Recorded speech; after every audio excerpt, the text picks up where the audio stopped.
গল্পবাবুর আসরে গত সপ্তাহ থেকে শুরু হয়েছে কিরিটি সিরিজের গল্প অদৃশ্য আততায়ী। আজ দ্বিতীয় তথা শেষ পর্ব।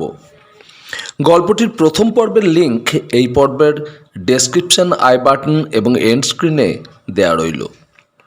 কলকাতার প্রথিতযশা ব্যবসায়ী মহেন্দ্রনাথ রায় আগরপাড়ায় তাঁর বন্ধু মনীন্দ্র গাঙ্গুলির বাড়িতে যাওয়ার সময় খুন হয়ে যান।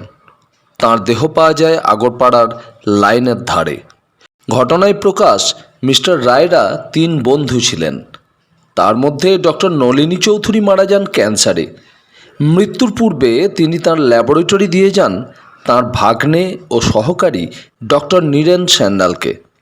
কিন্তু তাঁর ভাইয়ের থেকে প্রাপ্ত বিপুল সম্পত্তি দিয়ে যান তাঁর 2 বন্ধু মিস্টার রায় এবং মিস্টার গাঙ্গুলির খাতে।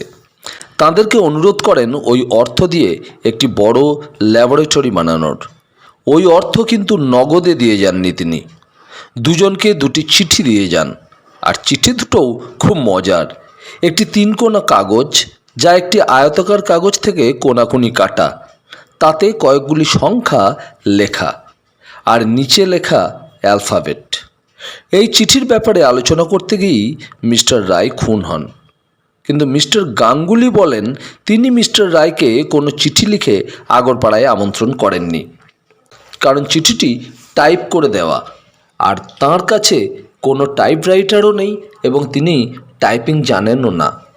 এমনকি চিঠির সইটিও তাঁর সই বলে মনে হলেও এটি আসলে জাল। মিস্টার রায়ের মৃতদেহটির মুখ পুরো থেঁতলে যাওয়ায় ভালো করে চেনা যায় না। পোস্টমর্টেম রিপোর্ট থেকে জানা যায় তাঁর মাথার মধ্যে পাওয়া গেছে একটি গুলি। তদন্তে জানা যায় মিস্টার রায়ের সাথে তাঁর 2 পুত্রের খুব একটা সদ্ভাব ছিল না। বড় ছেলে মিলিটারির ডাক্তার, সে বাইরে থাকে। ছোট ছেলেও মিলিটারিতে চাকরি নিয়ে বাইরে। কেবল তাঁর মেয়ে কুন্তলা এবং মিস্টার রায়ের এক ভাই তাঁর সঙ্গে একই বাড়িতে থাকতেন। কুন্তলার সাথে মিস্টার চৌধুরীর ভাগ্নে ডক্টর নীরেন সেনের পূর্ব পরিচয় রয়েছে। মিস্টার রায়ের উইল অনুসারে তাঁর মৃত্যুর পর তাঁর বসত বাড়িতে আজীবন কুন্তলা এবং তাঁর ভাই বসবাস করতে পারবেন, কিন্তু তাঁদের অবর্তমানে বাড়িটি একটি আশ্রমকে দান করে দেওয়া হবে। তাঁর ব্যবসার 50% থাকবে মিস্টার মুখার্জির হাতে এবং বাকি 50% কুন্তলার হাতে। ব্যবসার আয় থেকে 2 ছেলে প্রতি মাসে 1,500 টাকা করে মাসোহারা পাবে মাত্র। এর আগে অন্য একটি উইল ছিল, যাতে মিস্টার রায় তাঁর ব্যবসার 50% মিস্টার মুখার্জিকে ও বাকি 50% 3 ছেলে মেয়ের মধ্যে সমান ভাগে ভাগ করে দেন। যে উইলটি মৃত্যুর কিছুদিন আগে মিস্টার রায় পরিবর্তন করেছেন। Police officer mister Mrinal Sen এবং সুব্রত মিস্টার গাঙ্গুলি, মিস্টার রায়ের সেক্রেটারি মিস্টার মুখার্জি এবং কুন্তলাকে জেরা করে জানতে পারেন এসব কথা।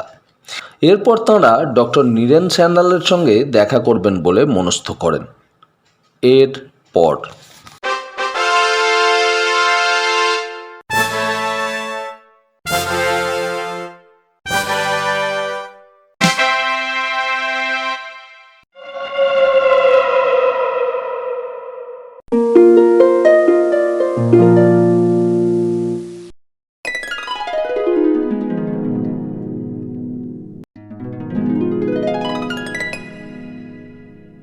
এন্টালিতে একটা গলির মধ্যে বাড়িটা ডক্টর নলিনী চৌধুরীর।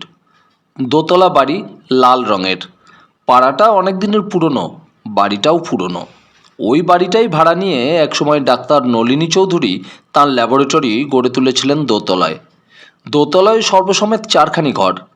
একটি ছোট ঘরে তিনি থাকতেন ও শুতেন, বাদ বাকি 3টি ঘরে তাঁর ল্যাবরেটরি। একটা ঘর থেকে অন্য ঘরে যাতায়াত করা যেত মধ্যবর্তী দরজাপথে। নলিনী চৌধুরী বিয়ে থা করেননি। সংসারে আপনার জন বলতে ছিল ওই একটিমাত্র ভাগ্নে নীরেন স্যান্যাল। নীরেনের তখন অল্প বয়স, বছর 8 কি 10। সেই সময় থেকেই নীরেনকে বোনের কাছ থেকে চেয়ে এনেছিলেন ডক্টর চৌধুরী। নীরেনের মা বাবাও আপত্তি করেননি, কারণ অনেকগুলি সন্তান, দৈন্যের সংসারে সকলকে মানুষ করা তাঁদের পক্ষে সম্ভবপর ছিল না। আনন্দেই তাই নীরেনকে ভাইয়ের হাতে তুলে দিয়েছিলেন কোনো একদিন। নীরেনকে কলকাতায় নিয়ে এসে স্কুলে ভর্তি করে দিলেন ডাক্তার চৌধুরী। তারপর সে ক্রমে পাশ করে এমএসসি। এমএসসি পড়িয়েছিলেন ভাগ্নেকে ডাক্তার চৌধুরী ইচ্ছা করেই। তাঁর কেমিস্ট্রিতে একজন সহকারীর প্রয়োজন ছিল। নীরেনও তার মামাকে হতাশ করেনি, পরে ডক্টরেট পেয়েছিল। ভালোভাবেই পাশ করে মামার সঙ্গে তাঁর ল্যাবরেটরিতে রিসার্চের সাহায্য করতে লাগলো। তারপর হঠাৎ একদিন ডাক্তার চৌধুরীর হলো ক্যান্সার এবং তার মৃত্যুর পর ডক্টর স্যান্যাল ল্যাবরেটরি চালাতে লাগলেন। ডক্টর নীরেন স্যান্যালকে তাঁর ল্যাবরেটরির মধ্যেই পাওয়া গেল। বাড়িটার নিচের ঘরগুলো একটা ড্রয়িং রুম ও অন্য দুটো স্টোর রুম রূপে ব্যবহৃত হতো। বাকি ঘরটায় ভৃত্য গোপাল থাকে। ওই গোপালই নীরেনকে দেখাশোনা করে, রান্না থেকে শুরু করে সব কাজই সে করে। গোপালকে বলতেই সে বলল, ডাক্তারবাবু তাঁর উপরের ল্যাবরেটরি ঘরে আছেন, চলে যান। গোপালের কথাটা শুনে সুব্রত যেন একটু অবাকই হয়। ল্যাবরেটরি ঘরে যে এমন সোজা চলে যাবার নির্দেশ মিলতে পারে তা যেন তার ঠিক ধারণা ছিল না, কিন্তু সে সম্পর্কে সে কোনো কথা বলে না। গোপালের নির্দেশ মতো মৃণালকে সঙ্গে নিয়ে সুব্রত সোজা সিঁড়ি দিয়ে ওপরে উঠে গেল। সিঁড়ির মুখেই একটি ব্যস্ত যুবকের সঙ্গে দেখা হয়ে গেল দোতলায়। হাতে তার একটি তরল পদার্থপূর্ণ টেস্ট টিউব। যুবকটিকেই জিজ্ঞাসা করে সুব্রত, ডক্টর স্যান্যাল আছেন? হ্যাঁ আছেন, যান, ওই পাশের ঘরে চলে যান। হাত দিয়ে ইশারা করে ঘরটা দেখিয়ে দিল যুবক। ঘরের মধ্যে ঢুকে ওরা দাঁড়ালো। ঘর ভর্তি সব যন্ত্রপাতি, র্যাকে র্যাকে নানা আকারের শিশিতে নানা রঙের সব ওষুধ। বুনসেন বার্নারে একটা কাঁচের আধারে কি যেন ফুটছিল। তার সামনে একটা আরাম কেদারায় গা ঢেলে দিয়ে আরাম করে সিগারেট টানছিল একটি যুবক। বাঙালিদের মধ্যে অমন স্বাস্থ্যবান চেহারা সচরাচর বড় একটা চোখে পড়ে না। লম্বায় খুব বেশি হবে না, কিন্তু নিটোল স্বাস্থ্য। টকটকে ফর্সা গায়ের রং, যেন ইউরোপীয়দের মতো। মাথার চুল ব্যাক ব্রাশ করা, চোখে চশমা, চোখে মুখে একটা প্রখর বুদ্ধির দীপ্তি আছে। পরনে একটা পাজামা, তার ওপর একটা অ্যাপ্রন। পদশব্দেই মুখ তুলে তাকিয়েছিল যুবক, এবং তাকিয়ে তাড়াতাড়ি উঠে দাঁড়ালো এবং পুলিশের ইউনিফর্ম পরিহিত মৃণাল সেনের দিকে তাকিয়ে জিজ্ঞেস করলো, কি চাই? আমরা ডক্টর স্যান্যালের সঙ্গে একটু দেখা করতে চাই। আমি ডক্টর স্যান্যাল, বলুন। ও নমস্কার, আমার নাম মৃণাল সেন, আমি একজন ইন্সপেক্টর। লালবাজার থেকে আসছি আমরা। লালবাজার থেকে? বলুন তো কি ব্যাপার? একটু দরকার ছিল আপনার সঙ্গে। ও, তা চলুন পাশের ঘরে যাওয়া যাক। চলুন। পাশের ঘরটা একটা লাইব্রেরি। চারিদিকে আলমারি ও প্রতিটি র্যাকই বইয়ে ঠাসা। চেয়ার ও টেবিল সেখানে ছিল। মৃণাল সেন ও সুব্রতকে বসতে বলে একটা চেয়ার টেনে নেয় নীরেন। কি দরকার বলুন তো ইন্সপেক্টর? কথা বলল সুব্রতই। ডক্টর স্যান্যাল, আপনি নিশ্চয়ই সংবাদপত্রে পড়েছেন, রায় অ্যান্ড কোম্পানির ম্যানেজিং ডিরেক্টর একটা দুর্ঘটনায় গত শনিবার মারা গেছেন। আমি জানি। পেপারেই বুঝি সংবাদটা প্রথম জানতে পারেন? না, ঠিক তা না। তবে মহেন্দ্রবাবুর মেয়ে কুন্তলা আমাকে ফোন করে জানায়। কবে? সংবাদটা পাবার কিছু পরেই। কুন্তলা দেবীর সঙ্গে আপনার অনেক দিনের পরিচিতি, তাই না? ওর দাদা সৌরীন্দ্র আমার ক্লাস ফ্রেন্ড ও বিশেষ বন্ধু। আচ্ছা ডক্টর স্যান্যাল, আপনার মামা ডক্টর চৌধুরী মারা যাবার আগে তার দুই বন্ধুর নামে, মানে মিস্টার রায় ও মিস্টার গাঙ্গুলির নামে ব্যাংকে দুখানা চিঠি জমা করে দিয়ে যান। আপনি সে সম্পর্কে কিছু জানেন? কুন্তলার মুখে একবার শুনেছিলাম বটে চিঠির কথা। আর কিছু চিঠি সম্পর্কে জানেন না? না, জানবার প্রয়োজনও বোধ করিনি। মিস্টার রায় ও মিস্টার গাঙ্গুলির সঙ্গে আপনার নিশ্চয়ই যথেষ্ট পরিচয় ছিল, জানাশোনাও ছিল। তাদের মুখে শোনেননি কিছু ওই চিঠির সম্পর্কে? না। আচ্ছা, ডক্টর চৌধুরী মরবার আগে কি নিয়ে রিসার্চ করছিলেন? স্নেক ভেনাম নিয়ে। আপনার আরেক মামা ছিলেন না বর্মায়? হ্যাঁ, বড় মামা জীবন চৌধুরী বরাবর বর্মাতেই ছিলেন। শোনা যায় তিনি যুদ্ধ বাঁধার সঙ্গে সঙ্গেই প্রভূত অর্থ নিয়ে দেশে ফিরে আসেন। হ্যাঁ, সেই রকম একটা কানাঘুষো শুনেছিলাম বটে। কার কাছে? তা ঠিক মনে নেই। ব্যাপারটা আপনি বিশ্বাস করেননি বুঝি? না। কেন? বড় মামাকে দেখলে ও তাঁর চালচলন দেখলেই বুঝতে পারতেন কেন। তাছাড়া যে লোকটা কোনোদিন লেখাপড়া করেনি, অল্প বয়সে জাহাজের খালাসি হয়ে পালিয়ে যায়, তার পক্ষে বড়লোক হওয়া একমাত্র আলাদিনের আশ্চর্য প্রদীপ হাতে পাওয়ারই সামিল। কিন্তু আমি শুনেছি আপনার বড় মামা প্রচুর অর্থ সঙ্গে নিয়ে এসেছিলেন এবং সেই অর্থ তিনি তার ছোট ভাইকে অর্থাৎ ডাক্তার নলিনী চৌধুরীকে দিয়ে যান মৃত্যুর পূর্বে। কার কাছে শুনলেন এ আরব্য উপন্যাসের গল্প? যার কাছেই শুনে থাকি না কেন, তিনি যে একটা নেহাত গল্প বানিয়ে বলেননি এই আমাদের ধারণা। নীরেন সান্যাল প্রত্যুত্তরে হাসল, কোনো জবাব দিল না। সুব্রত এবার বলে, ডক্টর চৌধুরী যখন হাসপাতালে তখনই খবরটা পান তিনি। কথাটা আপনারও না জানার কথা নয় হয়তো। না, আমি কিছু জানি না। আপনার ছোট মামা আপনাকে কিছু বলেননি? না। আচ্ছা, আপনাদের আইন পরামর্শদাতার নামটা জানতে পারি কি? কালীপদ চক্রবর্তী, জোড়াবাগানে থাকেন, হাইকোর্টে প্র্যাকটিস করেন। আচ্ছা, আপনার বড় মামার কোনো আইনি পরামর্শদাতা ছিলেন? তা ঠিক জানি না। আচ্ছা ডক্টর সান্যাল, আপনাকে বিরক্ত করলাম, কিছু মনে করবেন না। এবারে আমরা উঠব। না না, মনে করব কেন? কিন্তু কি ব্যাপার বলুন তো, এসব কথা কেন জিজ্ঞেস করছিলেন? কারণ পুলিশের ধারণা মহেন্দ্রনাথের মৃত্যুর ব্যাপারটা ঠিক স্বাভাবিক নয়। বলেন কি?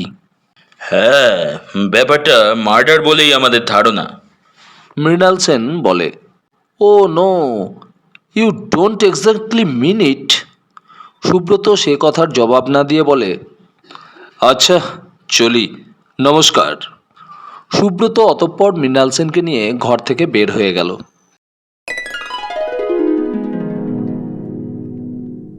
ওই দিনই রাত্রে কুন্তলা তার ঘরে একটা রকিং চেয়ারে বসেছিল। ঘরের আলো নেভানো, অন্ধকার, খুব শীত পড়েছে। গায়ে একটা শাল জড়িয়ে বসেছিল কুন্তলা। ভৃত্য এসে দরজার গোড়ায় দাঁড়িয়ে ডাকে, দিদিমণি, কে রে? আমি ডাক্তারবাবু এসেছেন। ডাক্তারবাবু? আগে নীরেন বাবু। নীরেনের গলা শোনা গেল। কুন্তলা? কুন্তলা তাড়াতাড়ি উঠে দাঁড়িয়ে সুইচ টিপে ঘরের আলোটা জ্বালিয়ে দেয়। নীরেন এসে ঘরে ঢুকলো। আবার আজ মরজ হয়ে বসে আছো? কুন্তলা সোজা হয়ে বসে, কোনো কথা বলে না। তুমি এক কাজ করো কুন্তলা। নীরেনের মুখের দিকে তাকালো কুন্তলা। তুমি বরং কিছুদিন তোমার মামার বাড়ি থেকে ঘুরে এসো। এই পরিবেশ থেকে তোমার সরে যাওয়া দরকার, অন্তত কিছুদিনের জন্য, আমার তাই মনে হয়। কুন্তলা কোনো জবাব দেয় না। নীরেন একটা চেয়ার টেনে কুন্তলার মুখোমুখি বসে। মা বাবা চিরকাল কারোর বেঁচে থাকে না কুন্তলা। তা নয় নীরেন। তবে?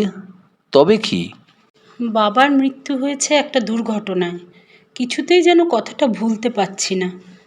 দুর্ঘটনা বলতে তুমি কি বলতে চাও? কেন, তুমি কি কিছুই শোনোনি? কি? পুলিশের ধারণা তাকে কেউ হত্যা করেছে। ননসেন্স! কে তাকে হত্যা করতে যাবে বলো তো? যত সব কক অ্যান্ড বুল স্টোরি। যেমন পুলিশ তেমনি তাদের বুদ্ধি। If I am not wrong, তিনি আত্মহত্যা করেছেন ট্রেনের তলায় ঝাঁপিয়ে পড়ে। কিন্তু কেন? বাবা আত্মহত্যা করতে যাবেন কেন? শোনো কথা, আত্মহত্যা লোকে করে কেন? কোনো কারণ হয়তো তাঁর ছিল। তুমি বাবাকে জানো না, কিন্তু আমি জানি। তার মতো ধীরস্থির প্রকৃতির মানুষ আত্মহত্যা করতে পারে আমি বিশ্বাসই করি না। আমাদের জীবনে বিশ্বাসের বাইরেও অনেক সময় অনেক কিছুই ঘটে কুন্তলা। তা হয়তো ঘটে, তবু।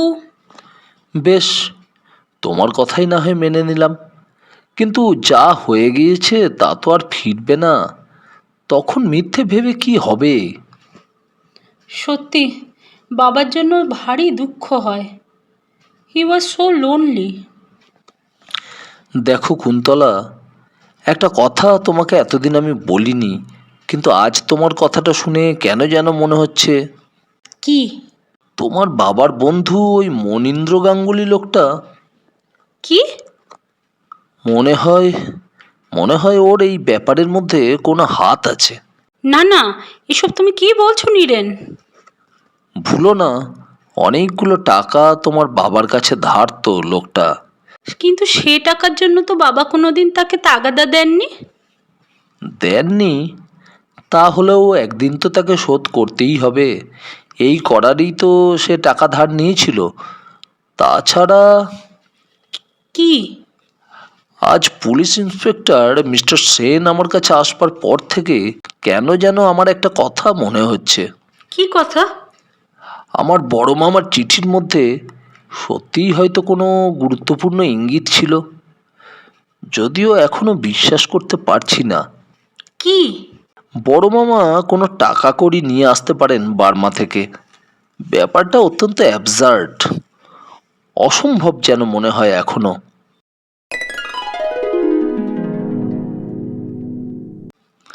ওই দিন রাত্রে সুব্রতর গৃহে আহারাদির পর সুব্রত একটা আরাম কেদারায় বসে একটা সায়েন্স ম্যাগাজিনের পাতা উল্টাচ্ছিল।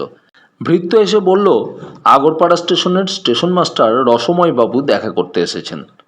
সংবাদটা শুনে সুব্রতের চোখের তারা দুটো উজ্জ্বল হয়ে ওঠে। তাড়াতাড়ি বলে, যা, তাকে এখনই এই ঘরে নিয়ে আয়।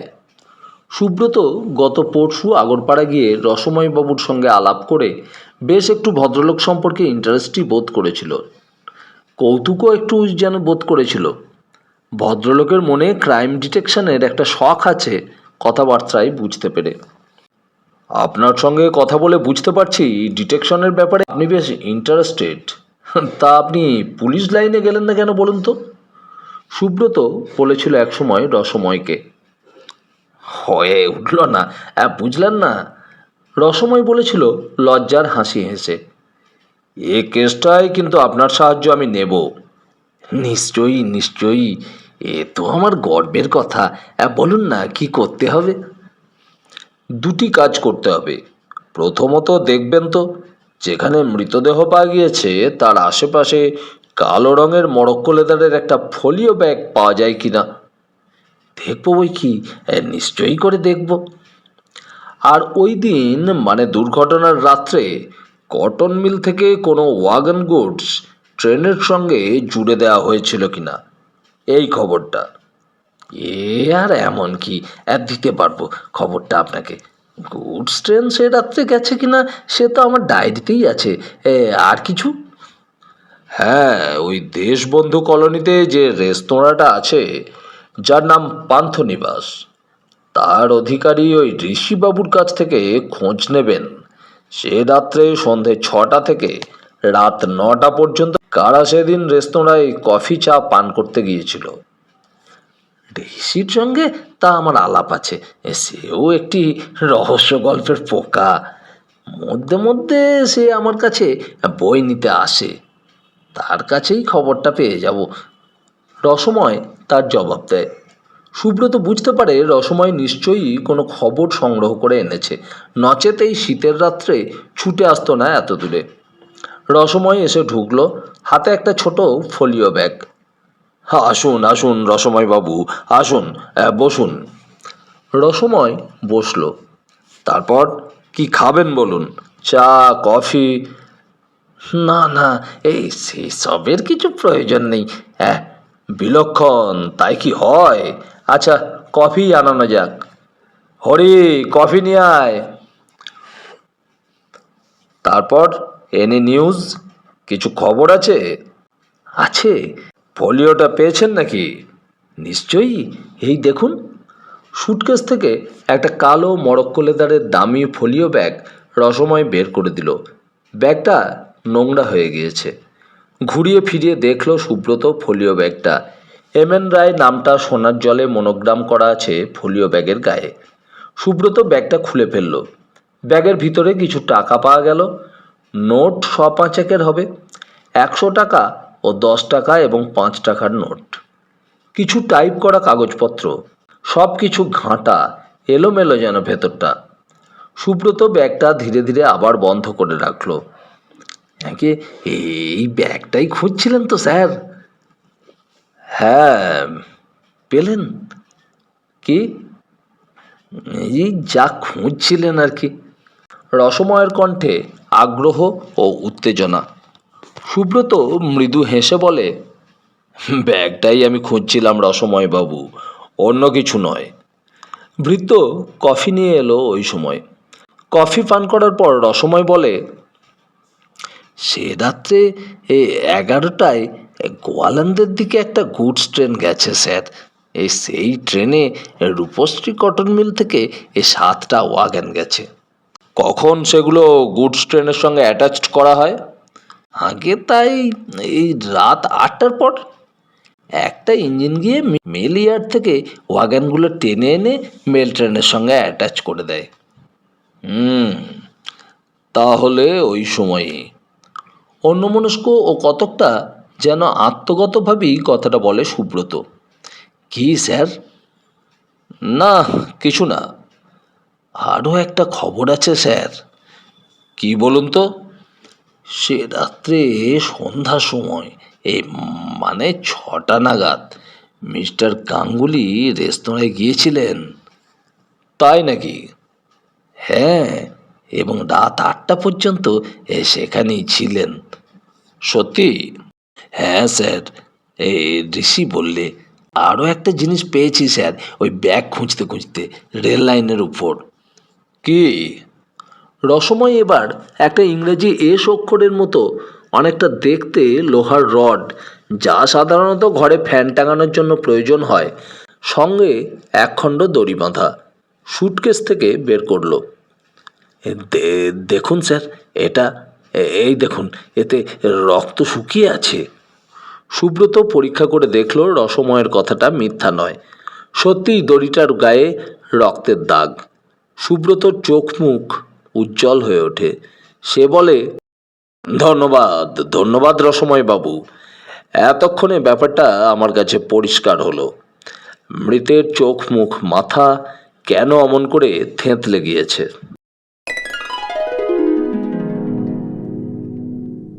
পরের দিন সকাল। মৃণাল সেনকে ফোন করে সুব্রত ডেকে এনেছিল তার বাড়িতে। দুজনের মধ্যে আলোচনা হচ্ছিল। সামনে কফির পেয়ালা। সুব্রত বলছিল, এখন তো স্পষ্টই বুঝতে পারছেন মিস্টার সেন, সে রাত্রে ব্যাপারটা কি ঘটেছিল। হত্যাকারী কৌশলে ওই টাইপ করা চিঠির সাহায্যে মিস্টার রায়কে অকস্থলে টেনে নিয়ে যায় বিশেষ কোনো কারণে, এবং তারপর তার কাজ হাসিল হওয়ার পর সে তাকে হত্যা করে, এবং সমস্ত ব্যাপারটাই পূর্ব পরিকল্পিত। আপনার তাই মনে হয়? মৃণাল সেন সপ্রশ্ন দৃষ্টিতে তাকায় সুব্রতর দিকে। হ্যাঁ নিশ্চয়ই। সুব্রত অতঃপর বলতে লাগলো, প্রথমত হত্যাকারী জানতো মিস্টার গাঙ্গুলি তার বন্ধু, তাকে চিঠি দিয়ে ডেকে পাঠালে তিনি যাবেনই, তাই সে চিঠি পাঠিয়েছে এবং ডাকে না পাঠিয়ে লোক মারফত পাঠিয়েছে, যাতে করে ব্যাপারটা মিস্টার রায় মনে করেন যেন একটু জরুরি। একটু থেমে আবার বলে, দ্বিতীয়ত সে আরও জানতো মিস্টার রায় রাত্রে আগরপাড়া গেলে তাঁর গাড়িতে যাবেন না, ট্রেনেই যাবেন। তৃতীয়ত হত্যাকারী এমন একটা দিন বেছে নিয়েছিল যে দিনটা ছিল শনিবার। ডেলি প্যাসেঞ্জারের ভিড় 4টের পর আর থাকবে না, এবং শীতের সময় ও পরের দিন ছুটি বলে রাস্তায় ওই সময়টা লোক চলাচলও বেশি থাকবে না। চতুর্থত সে জানতো মিস্টার রায়কে রিকশায় করেই দেশবন্ধু কলোনিতে যেতে হবে, হেঁটে অতটা পথ তিনি যাবেন না। এরপর মনে মনে সমস্ত ব্যাপারটা বিশ্লেষণ করে দেখুন। প্রধান জায়গা থেকে আগরপাড়ার কলোনিটা বিচ্ছিন্ন, কাজেই ওদিকটা আরও নির্জন হবে। তারপর শনিবার ও শীতের রাত বলে ওই জায়গাটায় মানুষের চলাচল এক প্রকার ছিল না বললেই চলে। সেদিন ওই সময় হত্যাকারীর তাকে গুলি করে ক্লোজ রেঞ্জ থেকে হত্যা করা খুব একটা ডিফিকাল্ট ব্যাপার ছিল না। পঞ্চমত সে ঠিক করেছিল ব্যাপারটাকে একটা আত্মহত্যা বা দুর্ঘটনায় দাঁড় করাতে পারলে সব দিক দিয়েই তার সুবিধা হবে। একটু থেমে আবার সুব্রত বলে, তাই সে মিস্টার রায়কে হত্যা করার পর ওই হুকটার সঙ্গে মিস্টার রায়ের গ্রেট কোটটা বিঁধিয়ে ওটা রূপশ্রী কটন মিল বাইরে যে লোডেড ওয়াগনগুলো ছিল তার একটার সঙ্গে বেঁধে দেয়।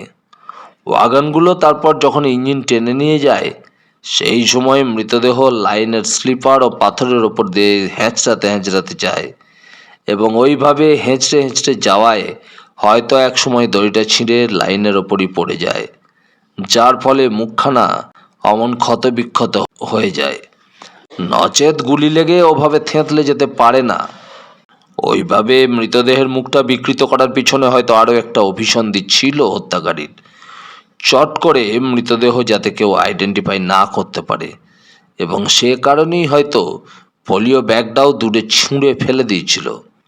কিন্তু এত করেও হত্যাকারী দুটো ভুল করেছে, যা স্বাভাবিক ক্ষেত্রে সাধারণত হত্যার ব্যাপারে হয়েই থাকে। কিরকম? প্রথমত, হত্যাকারী ওই টাইপ করা চিঠি পাঠিয়ে, এবং দ্বিতীয়ত মিস্টার রায়ের জামার পকেট থেকে তার পার্সটা নিতে ভুল করে। পার্সটা না পেলে হয়তো এত সহজে আমরা এতখানি এগোতে পারতাম না। এখনও হয়তো অন্ধকারেই আমাদের ঘুরে মরতে হতো। সুব্রত একটু থেমে আবার বলতে লাগলো, এবার দেখা যাক খুনি বা হত্যাকারী এক্ষেত্রে কে হতে পারে। যেভাবে মিস্টার রায় নিহত হয়েছেন তাতে মনে হয় হত্যাকারী বাইরের কেউ, তাঁর অপরিচিত তৃতীয় ব্যক্তি নয়।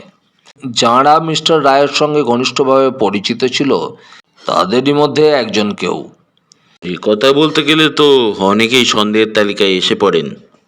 মৃণাল সেন মৃদু কণ্ঠে বলে, নিশ্চয়ই ছোট ভাই সুরেন্দ্র, দুই ছেলে সৌরীন্দ্র এবং ভবেন্দ্র, ম্যানেজার মিস্টার মুখার্জি, বন্ধু মিস্টার মনীন্দ্র গাঙ্গুলি, প্রত্যেকেই।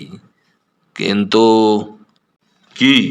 মৃণাল সেন সুব্রতর মুখের দিকে তাকালো সপ্রশ্ন দৃষ্টিতে।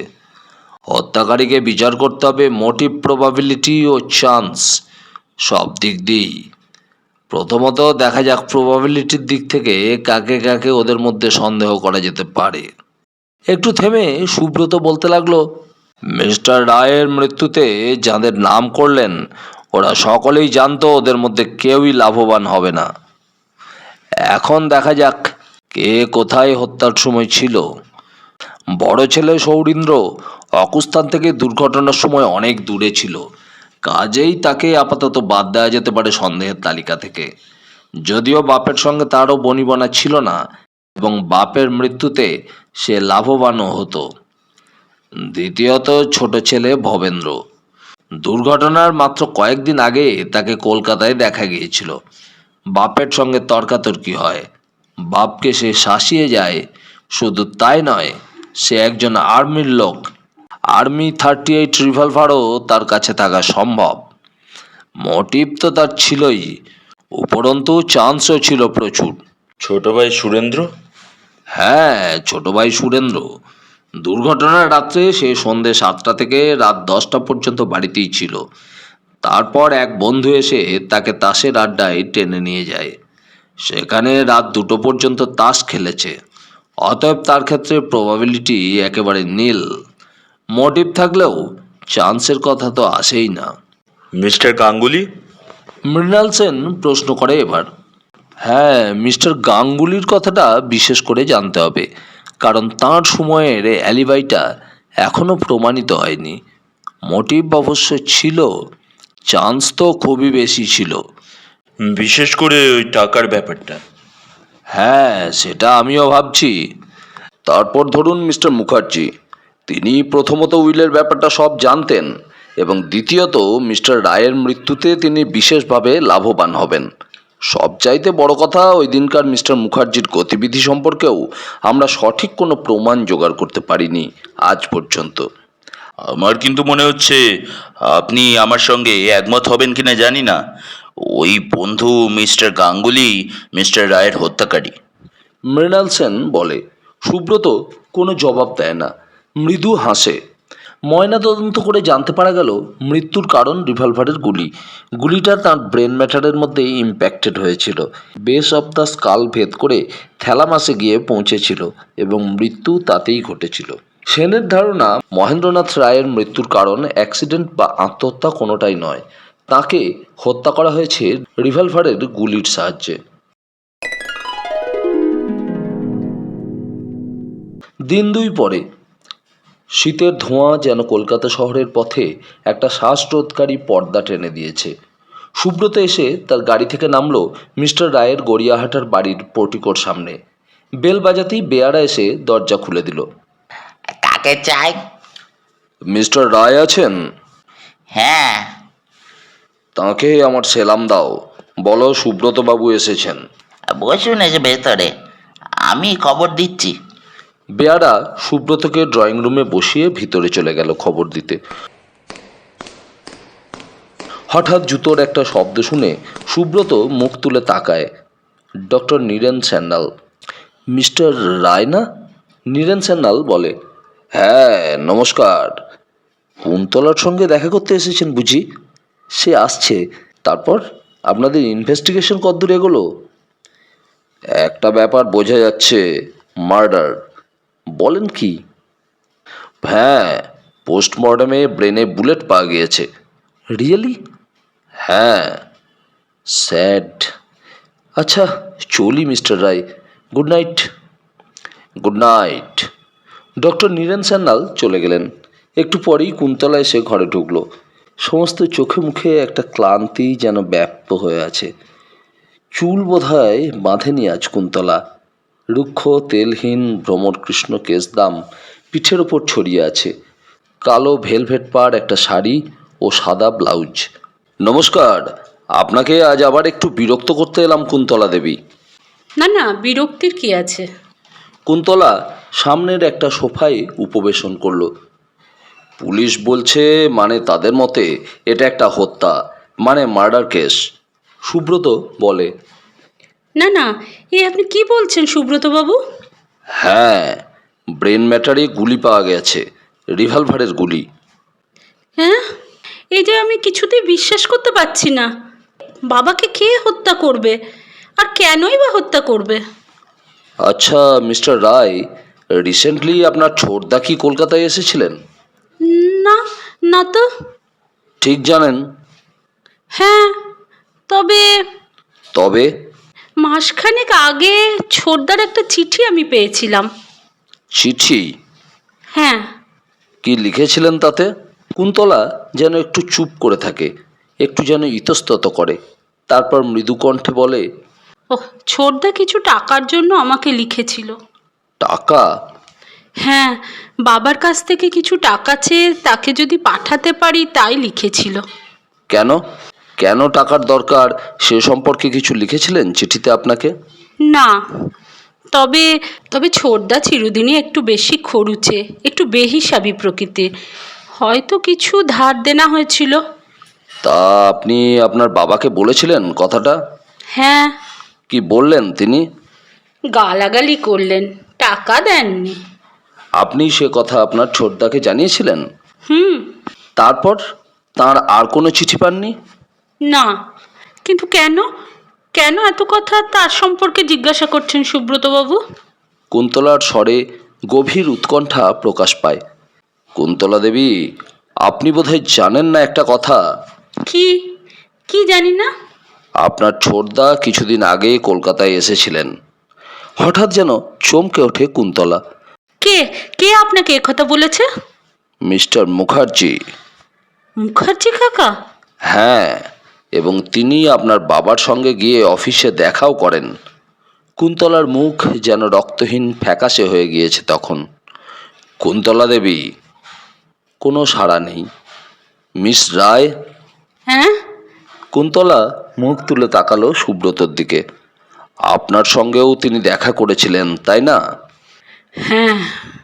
তিনি কদিনের ছুটি নিয়ে এসেছিলেন এবং কবে কর্মস্থলে ফিরে যান কিছু জানেন?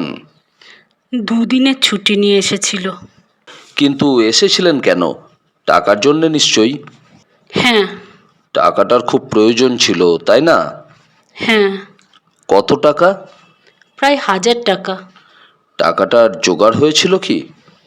বোধহয় সবটা নয়। সবটা নয় মানে? আমি আমার জমানো টাকা থেকে 100 টাকা ছোটদাকে দিয়েছিলাম।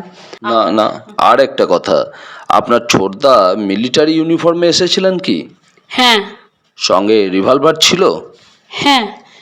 কিন্তু কি কি আপনি বলতে চান মিস্টার রায়? কিছু না।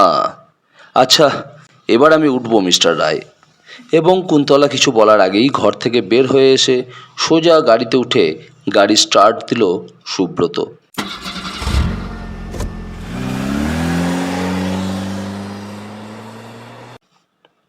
সুব্রত গৃহে ফিরে দেখল মৃণাল সেন তার অপেক্ষায় বসে আছে। মিস্টার সেন, কি খবর? কতক্ষণ? তা প্রায় আধ ঘন্টাটা হবে। চা দিয়েছে আপনাকে? দিতে চেয়েছিল আপনার চাকর, আমি নিইনি। সুব্রত ভৃত্যকে ডাক দিল। ভৃত্য আসতেই তাকে 2 কাপ চায়ের কথা বললে। তারপর সোফার ওপর গা ঢেলে দিয়ে বসতে বসতে বললে, ওহ, কাল থেকে আবার শীতটা কেমন জাঁকিয়ে পড়েছে মিস্টার সেন। তারপর বলুন, খবর কি? আপনার মতো কাজের মানুষ যখন আমার জন্য বসে আছেন, তখন বুঝতে পারছি মিস্টার রায়ের হত্যার ব্যাপারে আরও কিছু জানতে পেরেছেন। আপনি বলছিলেন না আর্মি হেডকোয়ার্টার্সে সৌরীন্দ্র এবং ভবেন্দ্রর রিসেন্ট মুভমেন্টের পার্টিকুলার সম্পর্কে জানার জন্য টেলিগ্রাম করতে? আপনি তো করেছিলেন, খবর এসেছে কিছু? হ্যাঁ, একটু আগে আইজির কাছে 14তম আর্মি হেডকোয়ার্টার্স থেকে সংবাদ এসেছে ওদের দুজনের সম্পর্কেই। সেই সংবাদ জানতে পেরেই আপনাকে বলতে এসেছি। বলুন। হেডকোয়ার্টার্স জানিয়েছে ক্যাপ্টেন সৌরীন্দ্র রায় বর্তমানে পাঞ্জাব রেজিমেন্টের সঙ্গে আজ প্রায় 2 মাস হলো আরাকান ফ্রন্টেই আছেন। ইতিমধ্যে তিনি কোনো ছুটিও নেননি বা ওই ইউনিট থেকে অন্যত্র ট্রান্সফারও হননি। আর ভবেন্দ্র? সুবেদার ভবেন্দ্র রায় একজন নন কমিশনড অফিসার ক্লার্ক। ওর ওখানকার মেসে প্রচুর ধার দেনা, অত্যাধিক মদ্যপান করে। ইতিমধ্যে নাকি কোনো এক ইউনিটে ডিনার খেতে গিয়েছিল কয়েকজন বন্ধুর সঙ্গে। সেখানে তার রিভলভারটি খোয়া যায়। তারপর? ব্যাপারটায় একটা কোর্ট অফ এনকোয়ারি বসেছে। But but what about his recent movements? সেটাই বলছি। গত 15ই ডিসেম্বর, অর্থাৎ এখানকার দুর্ঘটনার 10 দিন আগে, সে 10 দিনের ক্যাজুয়াল লিভ নিয়ে নাকি কলকাতায় এসেছে এবং আজ পর্যন্ত সে ফিরে যায়নি। ফিরে যায়নি? এখনো কাজে জয়েন করেনি? না। অতঃপর সুব্রত মনে হলো অন্যমনস্কভাবেই যেন কি ভাবছে। মৃণাল সেন সুব্রতর মুখের দিকে তাকিয়ে প্রশ্ন করে, কি ভাবছেন সুব্রতবাবু? ভাবছি তাহলে ভবেন্দ্র নিশ্চয়ই এখনো কলকাতাতেই আছে। আর আর কি? তার বোন কুন্তলা দেবী নিশ্চয়ই তার খবর জানে। শুনুন, একটা কাজ অবিলম্বে করতে হবে। কি বলুন? প্লেন ড্রেসে একজন সিআইডিকে মিস্টার রায়ের গড়িয়াহাটের বাড়ির ওয়াচে রাখুন। সে কেবল বাড়ির প্রতি নজর রাখবে না, কুন্তলা দেবীর মুভমেন্টসের ওপরও নজর রাখবে। বেশ, আমি এক্ষুনি ফিরে গিয়ে এই ব্যবস্থা করছি। আগরপাড়া সলিটারি কর্নারের ওপর নজর রেখেছেন তো? হ্যাঁ, আজ বিকাল পর্যন্ত খবর হচ্ছে গত 2 দিনে বাড়ি থেকে বেরই হননি মিস্টার গাঙ্গুলি। সুব্রত যেন আবার অন্যমনস্ক হয়ে পড়ে। সে যেন কি ভাবছে। আজ তাহলে আমি উঠি সুব্রতবাবু। আসুন। অতঃপর মৃণাল সেন বিদায় নেয়। সুব্রত উঠে গিয়ে ফোনে সুরেন্দ্রকে ডাকলো। ভৃত্য ফোন ধরেছিল। সে বলল সুরেন্দ্র বাড়িতে নেই। দিদিমণি নেই? সে জিজ্ঞেস করলো তাকে দেবে কি না। না, থাক, ভবেন্দ্র কলকাতাতেই আছে। আর এও ঠিক কুন্তলা জানে সে কোথায়। কিন্তু কেন?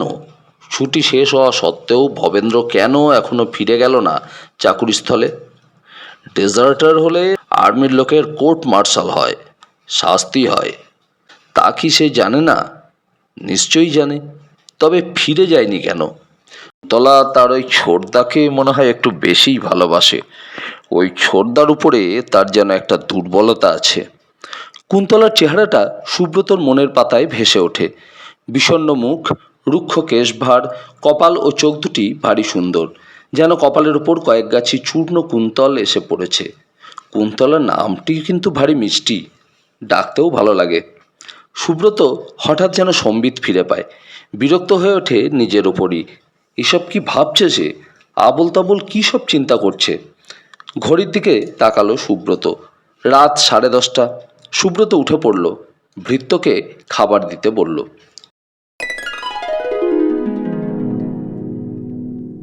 পরের দিন রাত্রি তখন প্রায় 10টা হবে।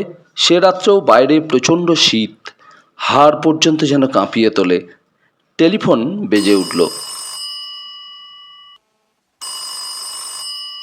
সুব্রত টেলিফোন ধরে কার সঙ্গে যেন কথা বলল। ইয়েস স্যার, একটা মিস্টিরিয়াস লোক পাঁচিল টপকে ভিতরে ঢুকেছে পিছন দিক দিয়ে। বোধহয় 5-7 মিনিট হবে। কিপ এ ক্লোজ ওয়াচ, আমি আসছি। হ্যাঁ, মৃণাল সেনকে খবর দিয়েছো? তাকে ফোন করেছো? হ্যাঁ স্যার, ফোন করেছিলাম, কিন্তু উনি এখন অফিসে নেই। সুব্রত টেলিফোন রেখে দিল। 15 থেকে 16 মিনিটের মধ্যেই সুব্রত ঝড়ের বেগে যেন গাড়ি চালিয়ে গড়িয়াহাটায় মিস্টার রায়ের বাড়ির সামনে এসে পড়ল। কমল নামে যে যুবকটি বাড়ির পাহারায় ছিল সে ছুটে আসে। এনি ফার্দার নিউজ কমল? না স্যার। এখনো বাড়িতেই আছে তাহলে লোকটা? হ্যাঁ স্যার। ঠিক আছে, আমি ভিতরে যাচ্ছি। যে পথ দিয়ে ও ভিতরে ঢুকেছে সেখানেই তুমি দাঁড়িয়ে থেকো। ও নিশ্চয়ই ওই পথ দিয়েই ফিরে যাবে। You must stop him. আর কেউ তোমার সঙ্গে নেই? না স্যার, তবে এক্ষুনি আমার রিলিফ শিবনাথ আসবে। ঠিক আছে, আমি না আসা পর্যন্ত তুমি থেকো। ঠিক আছে। সুব্রত অতঃপর রাস্তায় গাড়ি রেখে পায়ে হেঁটে গেটের দিকে এগিয়ে গেল। গেট বন্ধ ছিল। দারোয়ানকে ডাকতে সে সাড়া দেয়। কৌন? দারোয়ানজি, গেট খুলিয়ে। দারোয়ান এগিয়ে এলো। সুব্রতকে সে চিনতে পারে। সাভি আপ। হ্যাঁ, গেটটা খোলো। ছোটবাবু কোঠি মে হ্যায় না?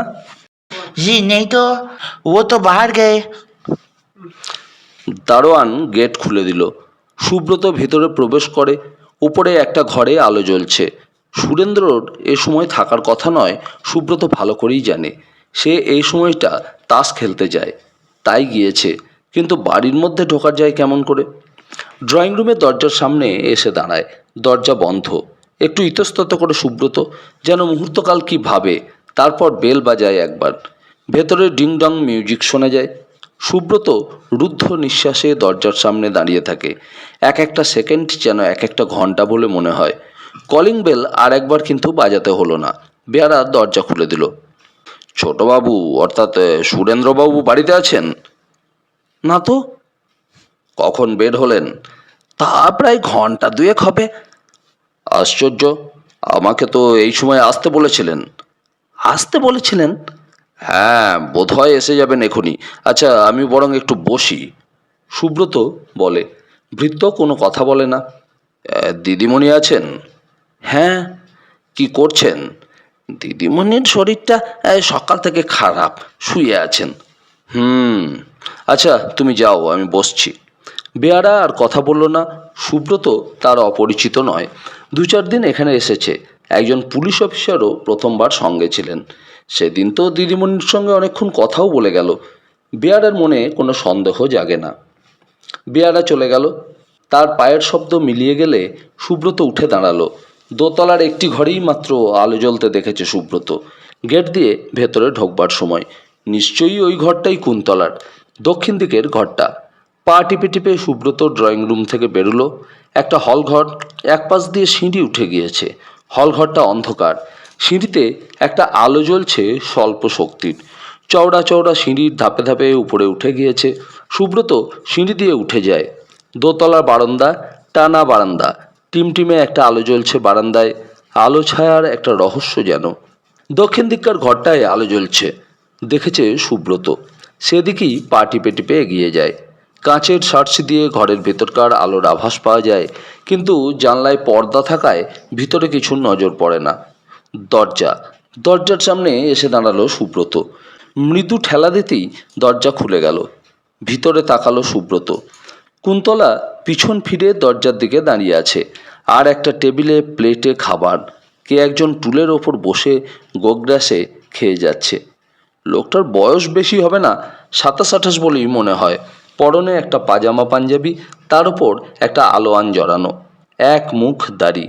খেতে খেতে একসময় লোকটা বলে, এমন করে আর পারছি না কুন্তি। ইউনিটে তুমি ফিরে যাচ্ছ না কেন? উপায় নেই রে, উপায় থাকলে কি আর যেতাম না? কিন্তু এভাবে পালিয়ে পালিয়েই বা কদিন বেড়াবে?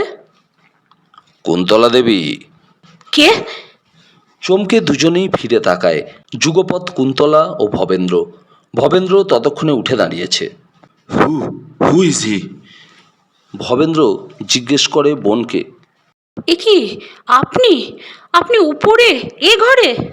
কুন্তলার স্বরে বিরক্তিটা যেন বেশ স্পষ্টই। আই অ্যাম ভেরি সরি, অত্যন্ত দুঃখিত মিস্টার, কিন্তু এছাড়া আর কোনো উপায় ছিল না। উপায় ছিল না মানে? আপনি না বলে কয়ে? বললাম তো, অত্যন্ত দুঃখিত, ক্ষমা চাইছি। ভবেন্দ্র আবার প্রশ্ন করে। But who is this gentleman, Kunti? Subrata বলে, তাছাড়া আপনি হয়তো জানেন না, ফোনে ওর এখানে আসবার সংবাদ পেয়েই আমি এখানে এসেছি। ফোনে সংবাদ পেয়েছেন? হ্যাঁ, যারা সর্বক্ষণ এ বাড়ি পাহারা দিচ্ছে তারাই আমাকে ও ইন্সপেক্টর সেনকে সংবাদটা দিয়েছে উনি এখানে এসেছেন। হঠাৎ কুন্তলার মুখটা ফ্যাকাশে হয়ে যায়। মুখের উপরে ক্ষণপূর্বে যে বিরক্তির মেঘটা দেখা দিয়েছিল তার যেন অবশিষ্ট মাত্রও থাকে না, বরং একটা ভয়, একটা উদ্বেগের ছায়া যেন মুখের উপরে ভেসে উঠেছে। সুব্রত ভবেন্দ্রকে দেখিয়ে বলে, উনি আর এখন পুলিশের অজ্ঞাতে এখান থেকে বেরোতে পারবেন না মিস্টার। কিন্তু কেন? কেন পুলিশ ওর গতিবিধির ওপর নজর রেখেছে? একটা চাপা আর্তনাদের মতোই যেন প্রশ্নটা কুন্তলার কণ্ঠ থেকে বের হয়ে আসে। সেটা আপনার ছোটদাকেই জিজ্ঞেস করুন না মিস্টার, সুব্রত শান্ত কণ্ঠে বলে। ভবেন্দ্র একেবারে চুপ। সে তখনও ব্যাপারটা যেন ঠিক বুঝে উঠতে পারছে না। কে লোকটা? পুলিশের কোনো লোক বলে তো মনে হচ্ছে না। সোজা একেবারে বিনা এত্তেলায় অন্দরে চলে এসেছে। তার বোনের সঙ্গে যেভাবে কথা বলছে তাতে করে মনে হচ্ছে পরস্পরের সঙ্গে ওদের পরিচয়ও আছে। সুব্রত আবার বলে, তাহলে সেদিন আপনি আমার কাছে সত্যি কথাটা বলেননি মিস্টার? সত্যি কথা বলিনি? কুন্তলা প্রশ্নটা করে সুব্রতর মুখের দিকে তাকায়। তাই নয় কি? আপনি জানতেন আপনার ছোটদা কলকাতাতেই আছেন। কুন্তলা একেবারে যেন চুপ এবারে। সুব্রত আবার প্রশ্ন করে, কে জানতেন না মিস্টার? কুন্তলা মাথা নিচু করে।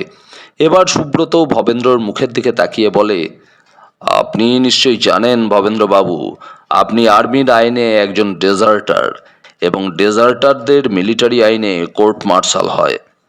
ভবেন্দ্রও যেন পাথর। তাছাড়া আপনার মাথায় তো একটা কোর্ট মার্শাল ঝুলছে আপনার রিভলভারটা হারানোর জন্য। রিভলভার? হঠাৎ কুন্তলা চমকে ওঠে। হ্যাঁ, জিজ্ঞেস করুন না আপনার ভাইকে, সুব্রত বলে। ছোদ্দা? কুন্তলার কথা শেষ হলো না। ভবেন্দ্র বলল, হ্যাঁ, হারিয়েছে। কোথায় হারালো? কি করে বা হারালো?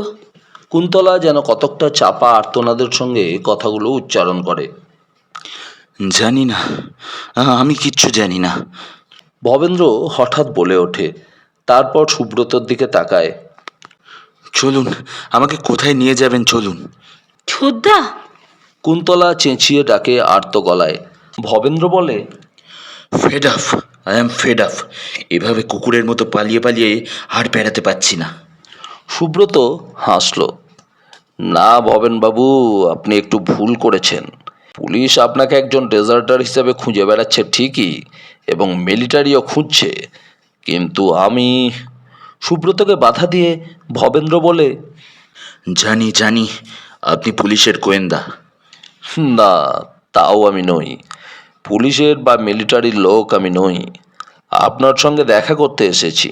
আপনাকে আমি সম্পূর্ণ অন্য কারণে কয়েকটা প্রশ্ন করার জন্যই এসেছি। প্রশ্ন?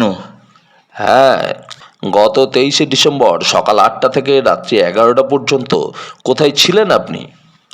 কোথায় ছিলাম? ভবেন্দ্র তাকালো সুব্রতর মুখের দিকে। হ্যাঁ বলুন, কোথায় ছিলেন আপনি? মানে আমি। মিস্টার রায়, আমি সেই রাত্রের কথাই বলছি যে রাত্রে আগরপাড়ায় আপনার বাবা রিভলভারের গুলিতে নিহত হন। হোয়াট? বাবা রিভলভারের গুলিতে নিহত হয়েছে? একটা যেন আর্তচিৎকারের সঙ্গে প্রশ্নটা বের হয়ে আসে ভবেন্দ্রর কণ্ঠ থেকে। হ্যাঁ, পোস্টমর্টেম রিপোর্ট তাই বলছে। বুলেটও তার ব্রেন ম্যাটারের মধ্যে ইম্প্যাক্টেড হয়েছিল, পাওয়া গিয়েছে, এবং এক্সপার্টদের মত হচ্ছে গুলিটা ছোড়া হয়েছিল একটা 38 আর্মি রিভলভার থেকে। No no, you mean? হ্যাঁ, আপনি একজন মিলিটারির লোক এবং সেই কারণেই ওই রিভলভার আপনার কাছে একটা থাকা সম্ভব বলেই প্রশ্নটা করছি। বলুন, দুর্ঘটনার দিন আপনি সকাল 8টা থেকে রাত্রি 11টা পর্যন্ত কোথায় ছিলেন? সুব্রতবাবু, কুন্তলা যেন কি বলার চেষ্টা করে, তাকে বাধা দিয়ে সুব্রত বলে, ওকে বলতে দিন মিস রায়, কোথায় উনি ওই সময়টায় ছিলেন সেদিন? আমার আমার এক বন্ধুর বাড়িতে। বন্ধুর বাড়িতে? কোথায়? সুব্রত তীক্ষ্ণ দৃষ্টিতে তাকালো ভবেন্দ্রর মুখের দিকে।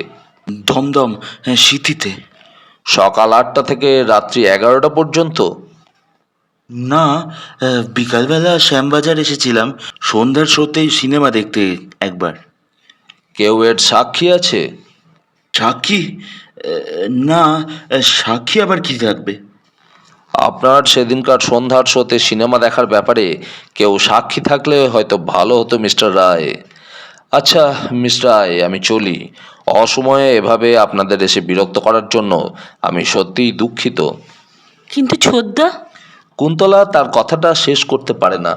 সুব্রত বলে, উনি যেতে পারেন, আজকের মতো ওকে কেউ আটকাবে না।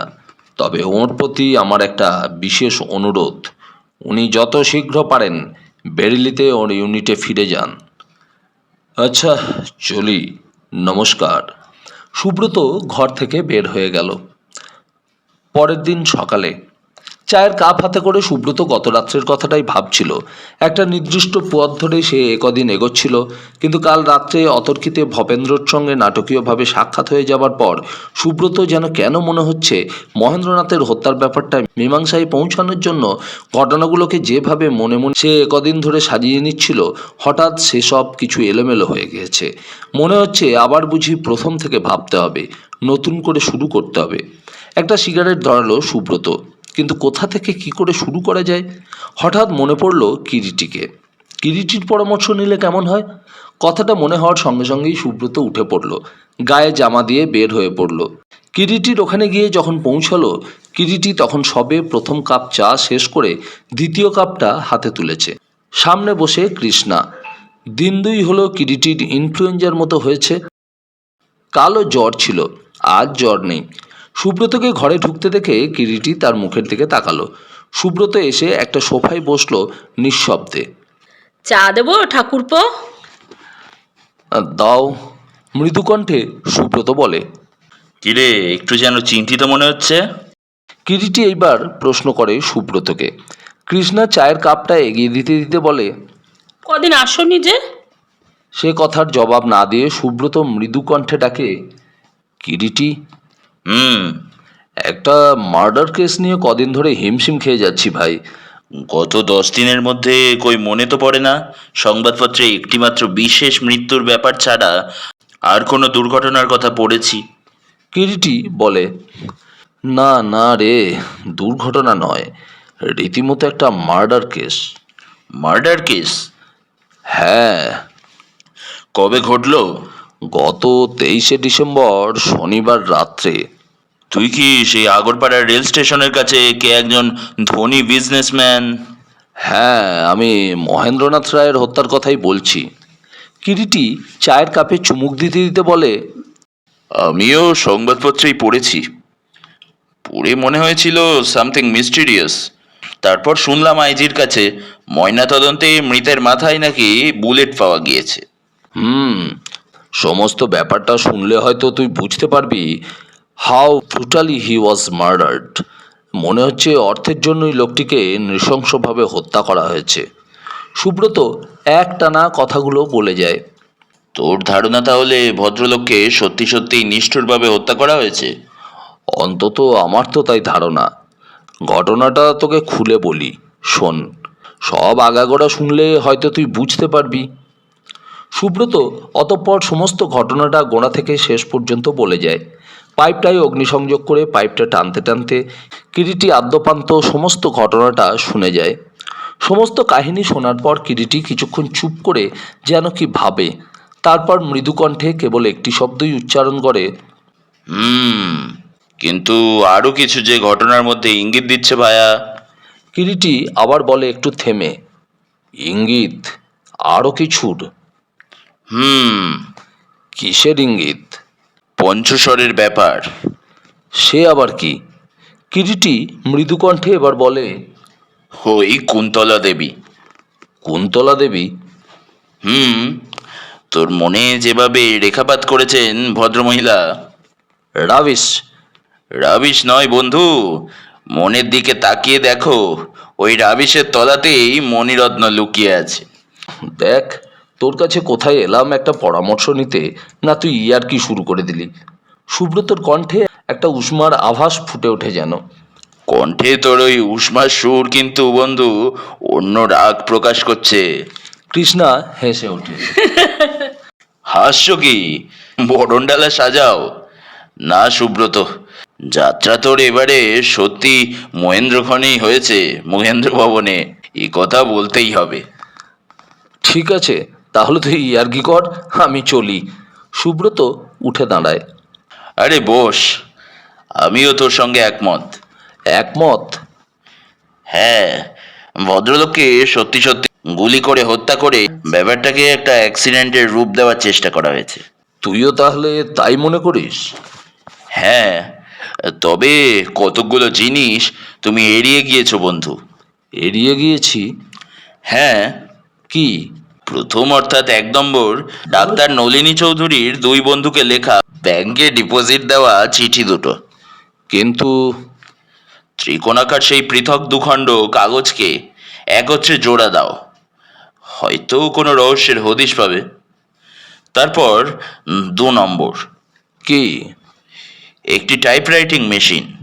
Typewriting machine? হ্যাঁ, এই হত্যার ব্যাপারে বিশেষ ক্লু ওই মেশিনটি, যেহেতু চিঠিটা টাইপ করা ছিল। তারপর 3 নম্বর, রিভলভারটি, সেটারও প্রয়োজন, সেটা পেতে হবে। আর ওই সঙ্গে 4 নম্বর, সুরেন্দ্রনাথের এই কদিনের মুভমেন্টস। আর কিছু? হ্যাঁ, 5 নম্বর, ডাক্তার চৌধুরীর কোনো উইল ছিল কিনা। আচ্ছা, ওই মিস্টার গাঙ্গুলি সম্পর্কে তোর কি মনে হয় কিরিটি? না, সে ভদ্রলোক খুন করেননি, নির্দোষ। আমারও তাই মনে হয়। তবে কি? গাঙ্গুলি সাহেবের ওপর যে কোনো মুহূর্তে অতর্কিতে আঘাত আসাটা খুব একটা বিচিত্র কিছু নয়।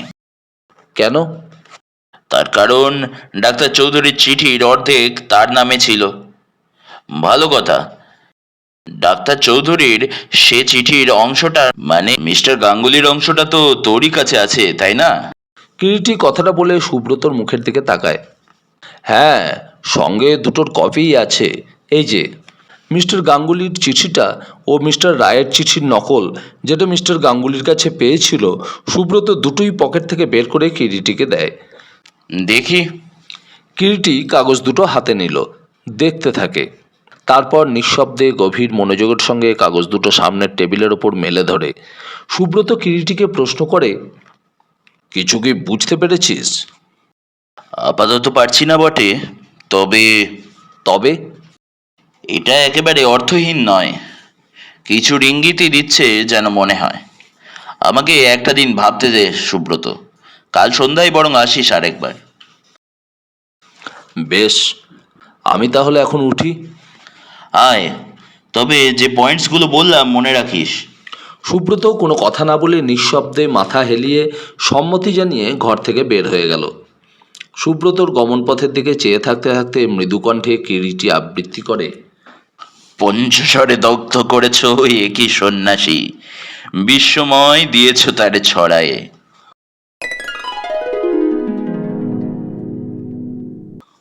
হঠাৎ সেদিন বিকেলের দিকে অসময়ে আকাশ কালো করে বৃষ্টি নামল।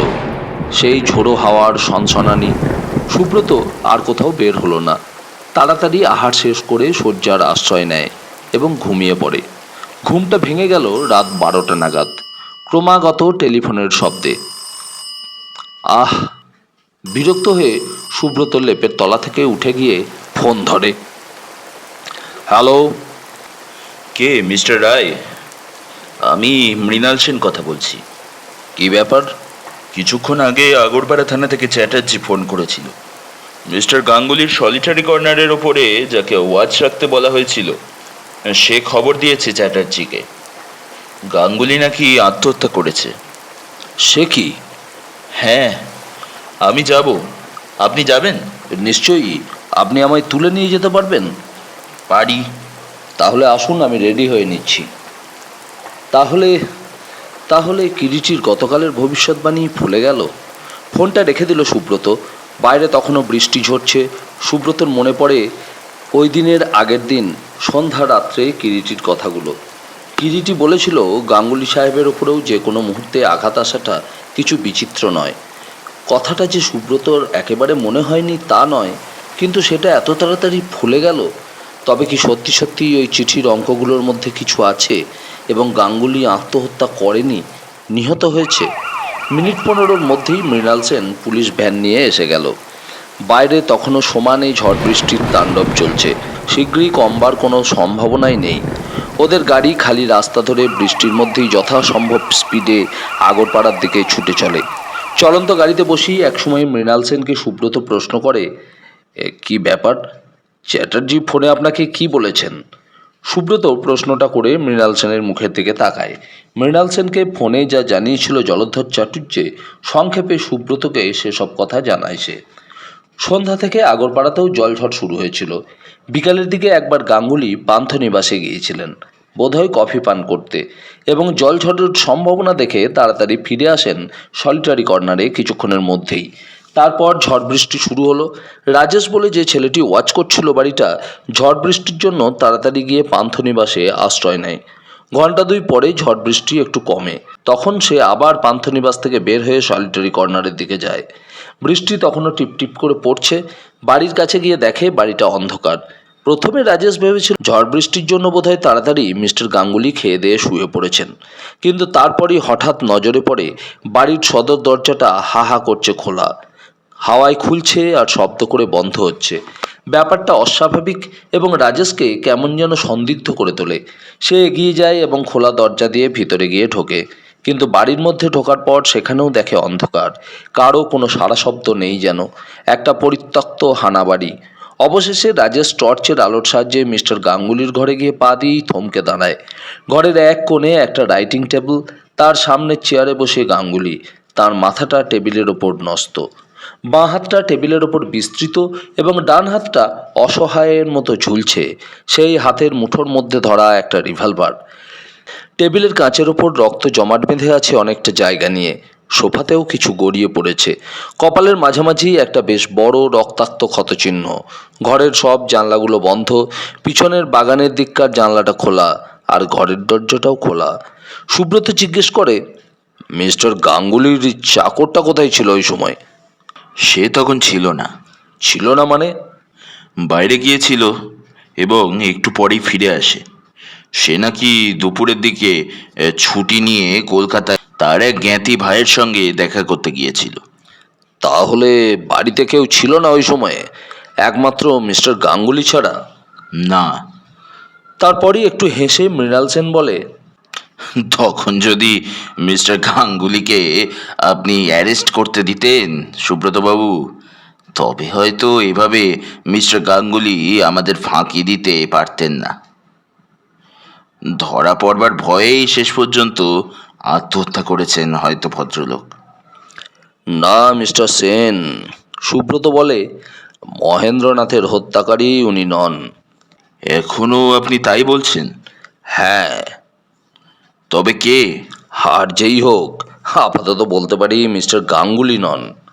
মৃণাল সেন অতঃপর চুপ করে থাকে। ওরা যখন আগরপাড়ার থানায় এসে পৌঁছলো তখন রাত্রি 1:15। বৃষ্টি থেমে গিয়েছে, তবে হাওয়া একেবারে থামেনি। হাওয়া চলছে। জলধর চাটুর্যে ছিলেন না। থানার ছোটবাবু সুশীল সোম ছিলেন। তিনি বললেন, স্যার, আপনাদের বড়বাবু সোজা সলিটারি কর্নারে চলে যেতে বলেছেন। ওরা তখনই আবার সলিটারি কর্নারের দিকে গাড়ি ছোটায়। ওরা যখন সলিটারি কর্নারে গিয়ে পৌঁছালো, জলধর চাটুর্যে নানাভাবে তখনও মিস্টার গাঙ্গুলির ভৃত্যকে ক্রস করছিলেন। লোকটা জবাব দিচ্ছে আর কাঁদতে কাঁদতে চোখের জল মুছছে। মৃণাল সেনকে দেখতে পেয়ে জলধর চাটুর্য বললেন, এ নিশ্চয়ই, আমার মনে হয় মিথ্যে বলছে সেন সাহেব। ও ঝড় জলের আগেই ফিরে এসেছে। সুব্রত একবার লোকটার দিকে তাকিয়ে যে ঘরে মৃতদেহ ছিল সেখানে ঢুকলো। সত্যিই করুণ দৃশ্য। টেবিলের সামনেই নিচের মেঝেতে একটা বই পড়ে আছে, একটা নামকরা ইংরাজি উপন্যাস। সেই উপন্যাসের মলাটের উপর কয়েক ফোঁটা রক্তের ফোঁটা জমাট বেঁধে আছে। মৃণাল সেন বলে, মনে হচ্ছে এ clear case of suicide.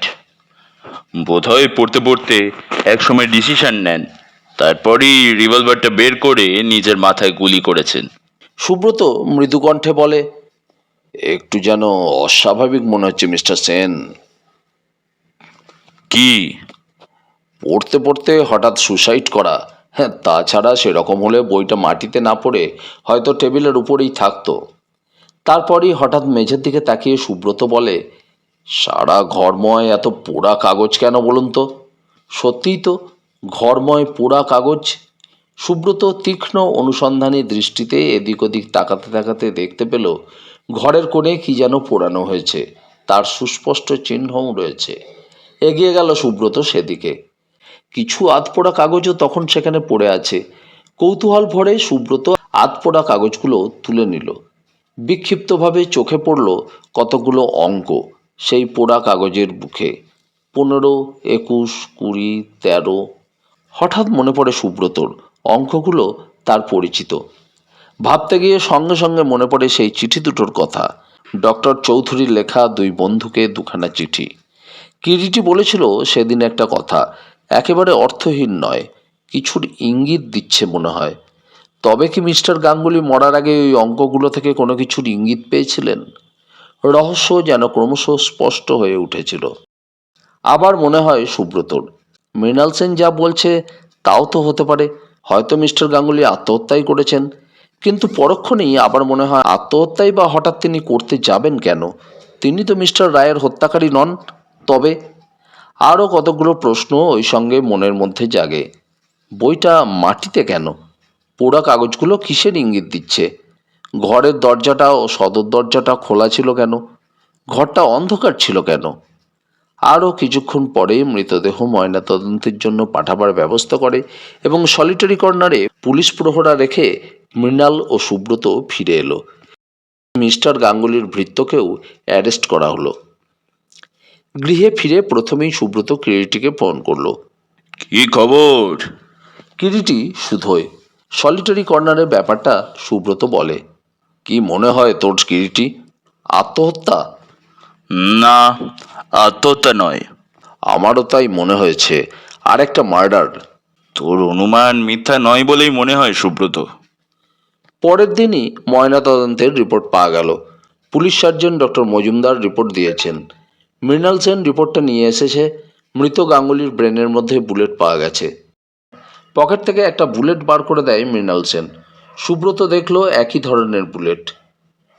Mister Sen, Subrata ডাকে। বলুন। মৃণাল সেন তাকালো সুব্রতর মুখের দিকে। মৃতদেহের হাতের মুঠোর মধ্যে ধরা যে রিভলভারটা পাওয়া গিয়েছিল সেটা কোথায়? লালবাজারে আছে।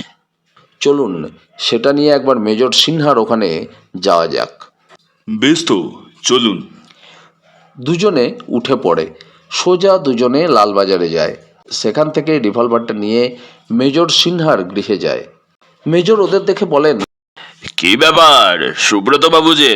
উনি? ইন্সপেক্টর মৃণাল সেন, আপনাকে আবার একটু বিরক্ত করতে এলাম। সেই বুলেটের কথা আপনার মনে আছে মেজর? আছে বই কি, রিভলভারটা ট্রেস করতে বলেছিলাম, পাওয়া গেছে। হ্যাঁ। সুব্রত তখন রিভলভার ও দ্বিতীয় বুলেটটা বের করে মেজরের হাতে দিয়ে বলে, দেখুন তো মেজর, এ দুটো পরীক্ষা করে। মেজর সিনহা প্রথমে বুলেটটা পরীক্ষা করলেন, তারপর রিভলভারটা। এ তো দেখছি 38 ওয়েবলি রিভলভার। আর এখন বুঝতে পারছি কি? কেন বুলেটটার গায়ে দাগ পড়েছিল। কেন? রিভলভারের ব্যারেলের ভেতরটা কোনো কারণে ড্যামেজড হয়েছে। ড্যামেজড? হ্যাঁ, মনে হয় অ্যাসিড কিংবা ওই জাতীয় কিছুর অ্যাকশনে ড্যামেজ হয়েছে। তাইতেই রিভলভার থেকে নিক্ষিপ্ত বুলেটের গায়ে অমন খাঁজ কেটেছে। তার মানে মেজর, আপনি বলতে চান দিস ইজ দ্য রিভলভার? হ্যাঁ সুব্রত বাবু, আমার স্থির ধারণা এই রিভলভার থেকেই ওই দুটো বুলেট ছোড়া হয়েছে। ধন্যবাদ মেজর, আমি নিশ্চিন্ত হলাম, সুব্রত বলল। তারপর মৃণাল সেনের মুখের দিকে তাকিয়ে বলল, চলুন মিস্টার সেন, ওঠা যাক। মেজরের কাছ থেকে বিদায় নিয়ে দুজনে বাইরে এসে গাড়িতে উঠে বসে।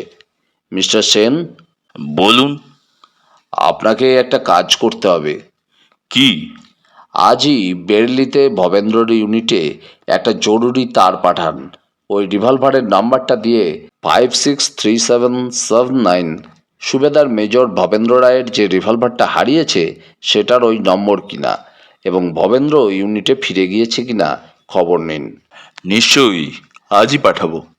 দুদিনের মধ্যেই তারের জবাব এলো। যে রিভলভারটা ভবেন্দ্রর কাছ থেকে খোয়া গিয়েছে তার নাম্বার ওই একই, অর্থাৎ 563779, এবং ওয়েভলি 38 রিভলভার। আর জানালেন ভবেন্দ্র ইউনিটে ফিরে গিয়েছে গতকালই। সে এখন ওপেন অ্যারেস্ট আছে। কোর্ট অফ এনকোয়ারি শীঘ্রই বসবে।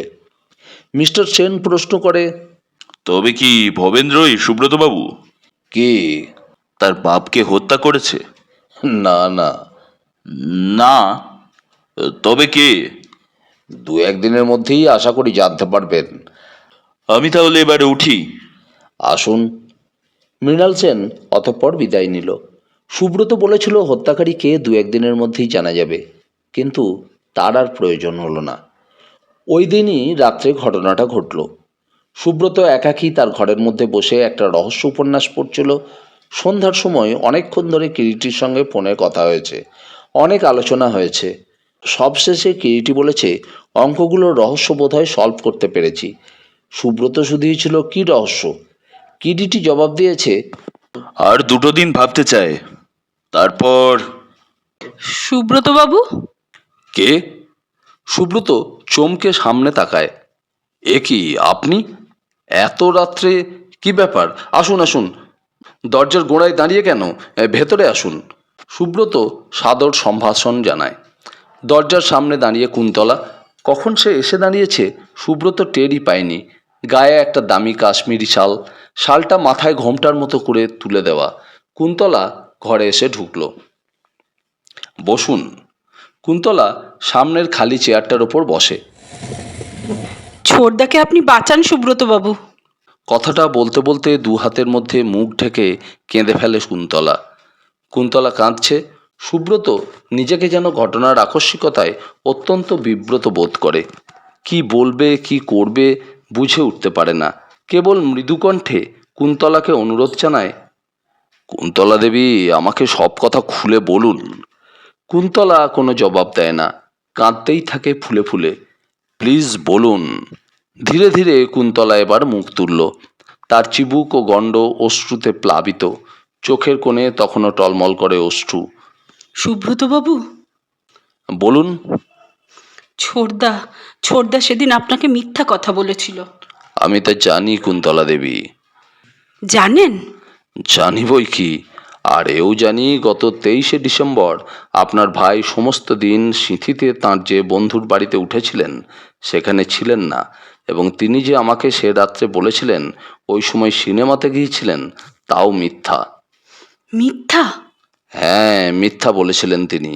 এবং যতক্ষণ না তিনি বলছেন 23শে ডিসেম্বর সন্ধ্যা থেকে রাত্রি 10টা পর্যন্ত কোথায় ছিলেন, ততক্ষণ তাঁর উপর থেকে পুলিশের সন্দেহটা কিছুতেই যাবে না। বিশেষ করে যখন জানা গিয়েছে তাঁরই রিভলভারে আপনার বাবা ও মিস্টার গাঙ্গুলি উভয়েরই মৃত্যু হয়েছে।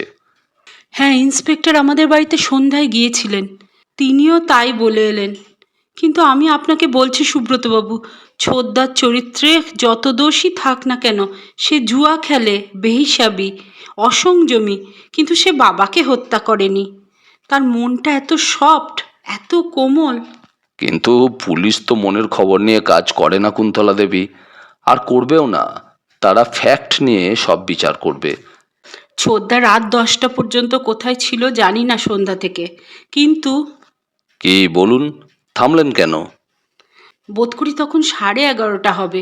ছোটদা আমার কাছে এসেছিল সেই রাত্রে গড়িয়াহাটার বাড়িতে। সে সময় পরনে ছিল তার মিলিটারি ইউনিফর্ম। মাথার চুল এলোমেলো, চোখ দুটো জবা ফুলের মতো লাল, কেমন যেন অস্বাভাবিক চেহারা। তারপর? আমি তাকে জিজ্ঞাসা করেছিলাম কোথা থেকে আসছে সে, এত রাত্রে বেরিলি থেকে নাকি। আচ্ছা, সদর দিয়ে সে রাত্রিতে সে বাড়িতে ঢুকেছিল কি? না, পিছনের পাঁচিল টপকে। তারপর? সে বললে না, বেরিলি থেকে সে 8-10 দিন হলো এসেছে, ছুটি নিয়ে এসেছে। বলেছিল ছুটি নিয়ে এসেছে? হ্যাঁ বলেছিল, আরও বলেছিল চাকরি করতে তার ভালো লাগছে না। তারপর? আমি তখন জিজ্ঞাসা করেছিলাম কেন বাড়িতে ওঠেনি। তাতে বলেছিল কি? বাড়িতে আর সে কোনোদিনও আসবে না, বাবা নাকি তাকে বাড়িতে আসতে নিষেধ করে দিয়েছিল। কিন্তু সেদিন আপনি চলে আসবার পর বললে সে আমার কাছে মিথ্যে বলেছিল, ছুটি নিয়ে আসেনি, পালিয়ে এসেছে। আর আর কিছু আপনার ছোটদা আপনাকে বলেনি? না, কিন্তু আমি জানি কিছু সে আমার কাছে গোপন করেছে। কিন্তু যায় সে গোপন করে থাকুক না কেন, বাবাকে সে হত্যা করেনি। আপনি বিশ্বাস করুন সুব্রতবাবু। সুব্রত চুপ করে কি যেন ভাবে। কুন্তলা আবার বলে, ছোটদাকে আপনি বাঁচান সুব্রতবাবু। আপনি অধীর হবেন না, শান্ত হন। কিন্তু আগে আপনি বলুন ছোটদাকে আপনি বাঁচাবেন। ঢং করে রাত্রি 12:30 ঘোষণা করলো ওই সময়। রাত অনেক হয়েছে, চলুন উঠুন, বাড়ি যান এবার। সুব্রত বলে। কুন্তলা উঠে দাঁড়ায়। কিসে এসেছেন? সুব্রত শুধোয়। ট্যাক্সিতে। ছি ছি, এত রাত্রে এই যুদ্ধের সময় একা ট্যাক্সিতে এসেছেন? খুব অন্যায় করেছেন। চলুন, আমি আপনার সঙ্গে যাব। না না, আমি একাই যেতে পারবো, আপনাকে কষ্ট করতে হবে না। কষ্ট নয়, আপনাকে এত রাত্রে একা একা আমি ছেড়ে দিতে পারি না। সুরেনের ভাইছি আপনি। তাছাড়া এ সময় এত রাত্রে ট্যাক্সিও আপনি পাবেন না। সুব্রত অতঃপর জামাটা গায়ে দিয়ে গাড়ির চাবিটা নিয়ে বলে, চলুন। গ্যারেজ থেকে গাড়ি বের করে গাড়ির দরজা খুলে সুব্রত কুন্তলাকে ডাকে, আসুন, উঠুন। কুন্তলা গাড়িতে উঠে বসল। জানুয়ারির প্রথম সপ্তাহ হলেও শীত তখনও শহরে বেশ। শীতের আকাশ কিন্তু কুয়াশার লেশ মাত্রও ছিল না। কৃষ্ণা চতুর্দশীর চাঁদ আকাশে, ম্লান চাঁদের আলোয় যেন প্রকৃতি মূর্ছা তুরা। খাঁ খাঁ করছে রাস্তা। সুব্রতর গাড়ি হ্যারিসন রোড দিয়ে শিয়ালদা হয়ে সার্কুলার রোডে পড়ে। পাশেই একেবারে গা ঘেঁষে বসে কুন্তলা। গাড়ির খোলা জানলা পথের হাওয়ায় কুন্তলার চুল উঠছে। মৃদু একটা ল্যাভেন্ডারের মিষ্টি গন্ধ নাকে আসে। এই পথ যদি না ফুরতো।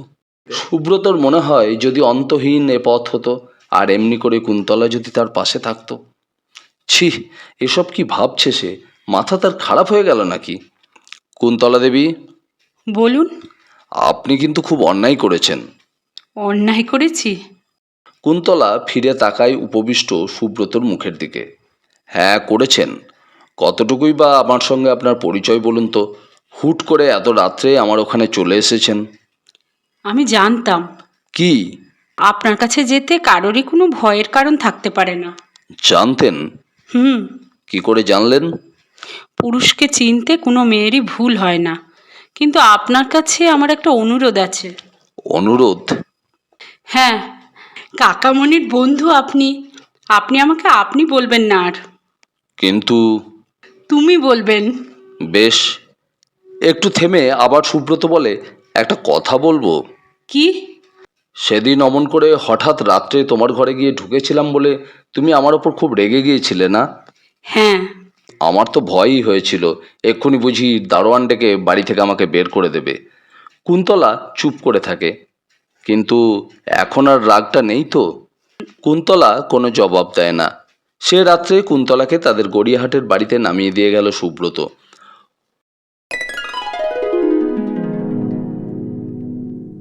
অপঘাতে মৃত্যু হলেও নিয়মমাফিক মহেন্দ্রনাথের শ্রাদ্ধ শান্তি চুকে গেল। কুন্তলাই শ্রাদ্ধ করল। সুব্রত সেদিন গিয়েছিল কুন্তলার নিমন্ত্রণে তাদের গড়িয়াহাটার বাড়িতে। তারপর আরও কয়েকটা দিন কেটে গেল। মহেন্দ্রনাথের হত্যার ব্যাপারটা কেমন যেন চাপা পড়ে গিয়েছিল। ইতিমধ্যে আরও 2 দিন সুব্রত কুন্তলাদের ওখানে গিয়েছিল। কুন্তলার সঙ্গে বসে বসে গল্প করেছে। বেরেলিতে ভবেন্দ্রর কোর্ট অফ এনকোয়ারি চলছে, শেষ হয়নি। সেদিন সন্ধ্যায় কুন্তলা তার শোবার ঘরে বসে একটা উলের বুনুনি নিয়ে আত্মমগ্ন ছিল। হঠাৎ পায়ের শব্দে মুখ তুলে দেখে সামনেই দাঁড়িয়ে নীরেন। কুন্তলা। তুমি? হ্যাঁ। নীরেন ঘরে ঢুকে একটা চেয়ার টেনে নিয়ে বসলো। কুন্তলা, আমি কিন্তু আজ একটা বিশেষ কথা জানাবার জন্যই এসেছি। কুন্তলা তাকালো নীরেনের মুখের দিকে। বুঝতে পারছো বোধ হয়, এ ব্যাপারে তোমাকে দুদিন আগে একটা চিঠি দিয়েছি এবং সেই চিঠিটার জবাব তুমি এখনো দাওনি। কুন্তলা তথাপি চুপ করেই থাকে, হাতের বুননটা নিয়েই যেন সে ব্যস্ত। চিঠিটা তুমি আমার পেয়েছো নিশ্চয়ই? পেয়েছি। জবাব দাওনি? না। তারপরই একটু থেমে কুন্তলা বলে, আমাকে তুমি ক্ষমা করো। ক্ষমা করব? কিসের জন্যে? কি ব্যাপার বলো তো? কুন্তলা নীরেনের মুখের দিকে তাকালো, চোখ তুলে বলল, আমার পক্ষে তোমার প্রস্তাব মেনে নেওয়া সম্ভব নয়। সম্ভব নয়? নীরেন ওর মুখের দিকে তাকিয়ে থাকে। না। শান্ত গলায় জবাব দেয় কুন্তলা। তা হঠাৎ এ মতের পরিবর্তনটা কেন, জানতে পারি কি? নীরেনের গলার স্বরটা যেন একটু কঠিন মনে হয়। পরিবর্তন? তাছাড়া আবার কি, এতদিন তো মতই ছিল, হঠাৎ সুব্রতবাবুর আবির্ভাবে। নীরেনবাবু। তুমি মনে করো কুন্তলা দেবী, একমাত্র এ দুনিয়ায় তুমিই চালাক আর আমরা সব বোকা, ঘাস খাই? সুব্রতবাবুর সঙ্গে যে ঢলাঢলি শুরু হয়েছে ইদানিং। নীরেনবাবু, ভদ্রভাবে একজন ভদ্রলোকের সম্পর্কে কথা বললেই আমি খুশি হব। ভদ্রলোক, তাই না? হঠাৎ ফাঁক তালে বাপের সম্পত্তি পেয়ে মাথাটা বিগড়ে গিয়েছে দেখছি। নীরেনবাবু। চোখ রাঙাচ্ছ কাকে কুন্তলা দেবী? যান, যান এখান থেকে বলছি। কুন্তলা তখন উঠে দাঁড়িয়েছে, তার সর্বাঙ্গ থরথর করে কাঁপছে।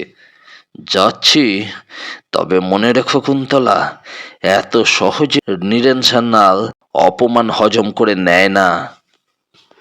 বের হয়ে যান, বের হয়ে যান এ ঘর থেকে।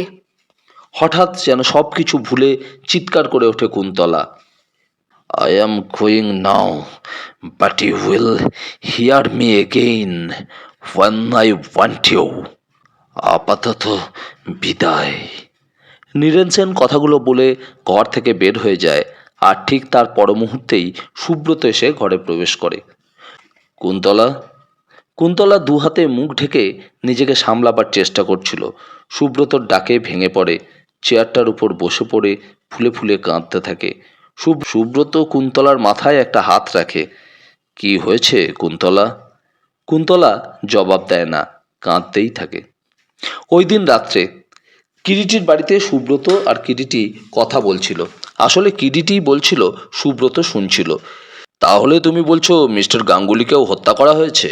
হ্যাঁ সুব্রত, তাকেও ওই একই হত্যাকারী যে মহেন্দ্রনাথকে হত্যা করেছিল সেই হত্যা করেছে। তারপর যেমন মহেন্দ্রনাথের ব্যাপারটা অ্যাক্সিডেন্ট বা সুইসাইড বলে প্রমাণ করার চেষ্টা করেছিল, এক্ষেত্রেও মিস্টার গাঙ্গুলির হাতের মুঠোর মধ্যে রিভলভারটা গুঁজে দিয়ে সেই চেষ্টাই করেছে খুনি। কিন্তু কেন? গাঙ্গুলিকে হত্যা করলো কেন? ঠিক একই কারণে, অর্থাৎ যে কারণে মহেন্দ্রনাথকে সে হত্যা করেছে। কি কি সেই কারণ? এখনো বুঝতে পারোনি? না। ডাক্তার নলিনী চৌধুরীর ওই চিঠি। মানে সেই সাংকেতিক চিঠি? হ্যাঁ, সেই চিঠিই হলো কাল। চিঠি ডেকে এনেছে নৃশংস মৃত্যু। কিন্তু কি করে? তবে কি?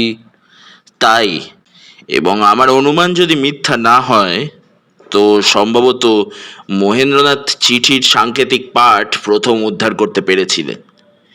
সঙ্গে সঙ্গে তাকে প্রথম আঘাত করে হত্যাকারী। তারপর মিস্টার গাঙ্গুলি, তিনিও হয়তো শেষ পর্যন্ত তার বন্ধুর ওই সাংকেতিক চিঠির রহস্য উদ্ঘাটন করতে পেরেছিলেন। আর সেই কথা হত্যাকারী জানতে পারার সঙ্গে সঙ্গে মহেন্দ্রনাথের মতোই পথের কাঁটা হিসেবে তাকেও পৃথিবী থেকে সরে যেতে হলো। তাহলে তাহলে তুই নিশ্চয়ই জানতে পেরেছিস? হ্যাঁ, বুঝতে পেরেছি হত্যাকারী কে। এবং কিরিটির কথা শেষ হলো না, ঘরের ফোনটা হঠাৎ ওই সময় ক্রিং ক্রিং করে বেজে উঠল। কিরিটি এগিয়ে গিয়ে রিসিভারটা তোলে। কে? হ্যাঁ আছে, ধরুন। সুব্রত, তোর ফোন। কে? তোর হবু খুড়শ্বশুর সুরেন্দ্রনাথ। সুরেন? হ্যাঁ, দেখ বোধহয় জামাইকে নিমন্ত্রণ জানাতে চায়। কিরিটির ঠাট্টায় কান না দিয়ে তাড়াতাড়ি এগিয়ে গিয়ে ফোনটা ধরে সুব্রত। কি খবর সুরেন? কুন্তলা কি তোমার ওখানে গিয়েছে? কুন্তলা আমার এখানে? কই না তো। কিন্তু কি ব্যাপার বলো তো? সন্ধ্যার মুখে একটা গাড়ি আসে তোমার একটা চিঠি নিয়ে, কুন্তলার নামে। কুন্তলার নামে চিঠি? কি বলছো তুমি সুরেন? হ্যাঁ, আর সেই চিঠি পেয়েই তো কুন্তলা চলে গিয়েছে। এত রাত হচ্ছে, ফিরছে না দেখে তোমার বাড়িতে ফোন করলাম, জানলাম তুমি এখানে। কিরিটি সুব্রতর কথা বলা শুনেই বুঝে গিয়েছিল কিছু একটা গোলমাল ঘটেছে। তাড়াতাড়ি সে সুব্রতর পাশে এসে দাঁড়ায়, জিজ্ঞাসা করে, কি বলছে সুরেন? বুঝলাম না ঠিক। কুন্তলার কথা মনে হলো যেন। তোকে কি জিজ্ঞাসা করছিল? হ্যাঁ, জিজ্ঞাসা করছিল কুন্তলা আমার এখানে এসেছে কিনা। কে বলে একটা চিঠি নিয়ে। চিঠি? কিসের চিঠি? কার চিঠি? সুব্রত সংক্ষেপে তখন সব খুলে বলে কিরিটিকে। কিরিটি সব শুনে বলে, এইরকম একটা কিছু তোর কথা শুনে আমিও অনুমান করেছিলাম। তুই এখনই মৃণাল সেনকে ফোন কর। কয়েকজন আর্মড পুলিশ নিয়ে সে যেন প্রস্তুত থাকে। আমরা এক্ষুনি যাচ্ছি। সুব্রত কিরিটির নির্দেশ মতো তখনই থানায় মৃণাল সেনকে ফোন করে দিল। কিরিটি আর একটা মুহূর্তও দেরি না করে তাড়াতাড়ি প্রস্তুত হয়ে নেয়। চল শিগগিরি।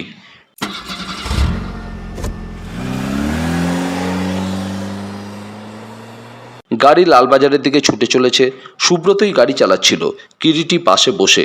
কিরিটি বলছিল, খুনি কে তাকে তুই অনেক আগেই ধরতে পারতিস যদি একবার ভালো করে ভেবে দেখতিস। ডাক্তার চৌধুরীর যে উইলটার কথা তোকে আমি বলেছিলাম, সেই উইলের কথাটা। ডক্টর চৌধুরীর উইল? হ্যাঁ, মনে করে দেখ সেই উইলে কি লেখা আছে এবং সেই উইলের কথা কে জানতো। কিন্তু ওইখানেই তুই আলো দেখতে পেতিস বর্তমানের রহস্যের। আমি গতকালই সেই উইলের কথা জানতে পেরেছি, কারণ তার সেই উকিল বন্ধু যিনি উইল তৈরি করে দিয়েছিলেন, তার মৃত্যুর মাত্র 2 দিন আগে তিনি কলকাতায় ছিলেন না। তারপরেই তো তোকে জানায় ওই উইলই হচ্ছে কাল। কিন্তু সে উইলে কি আছে? এখন সে কথা থাক, লালবাজার পৌঁছে গেছি আমরা। সর্বাগ্রে তোর কুন্তলা উদ্ধার, তারপর অন্য কথা।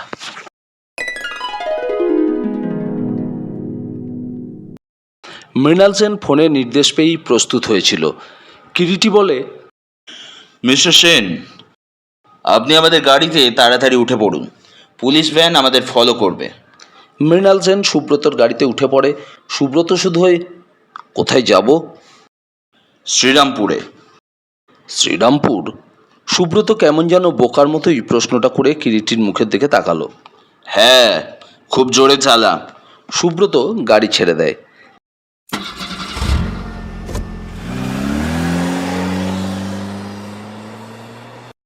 ধীরে ধীরে কুন্তলার জ্ঞান ফিরে এলো এক সময়।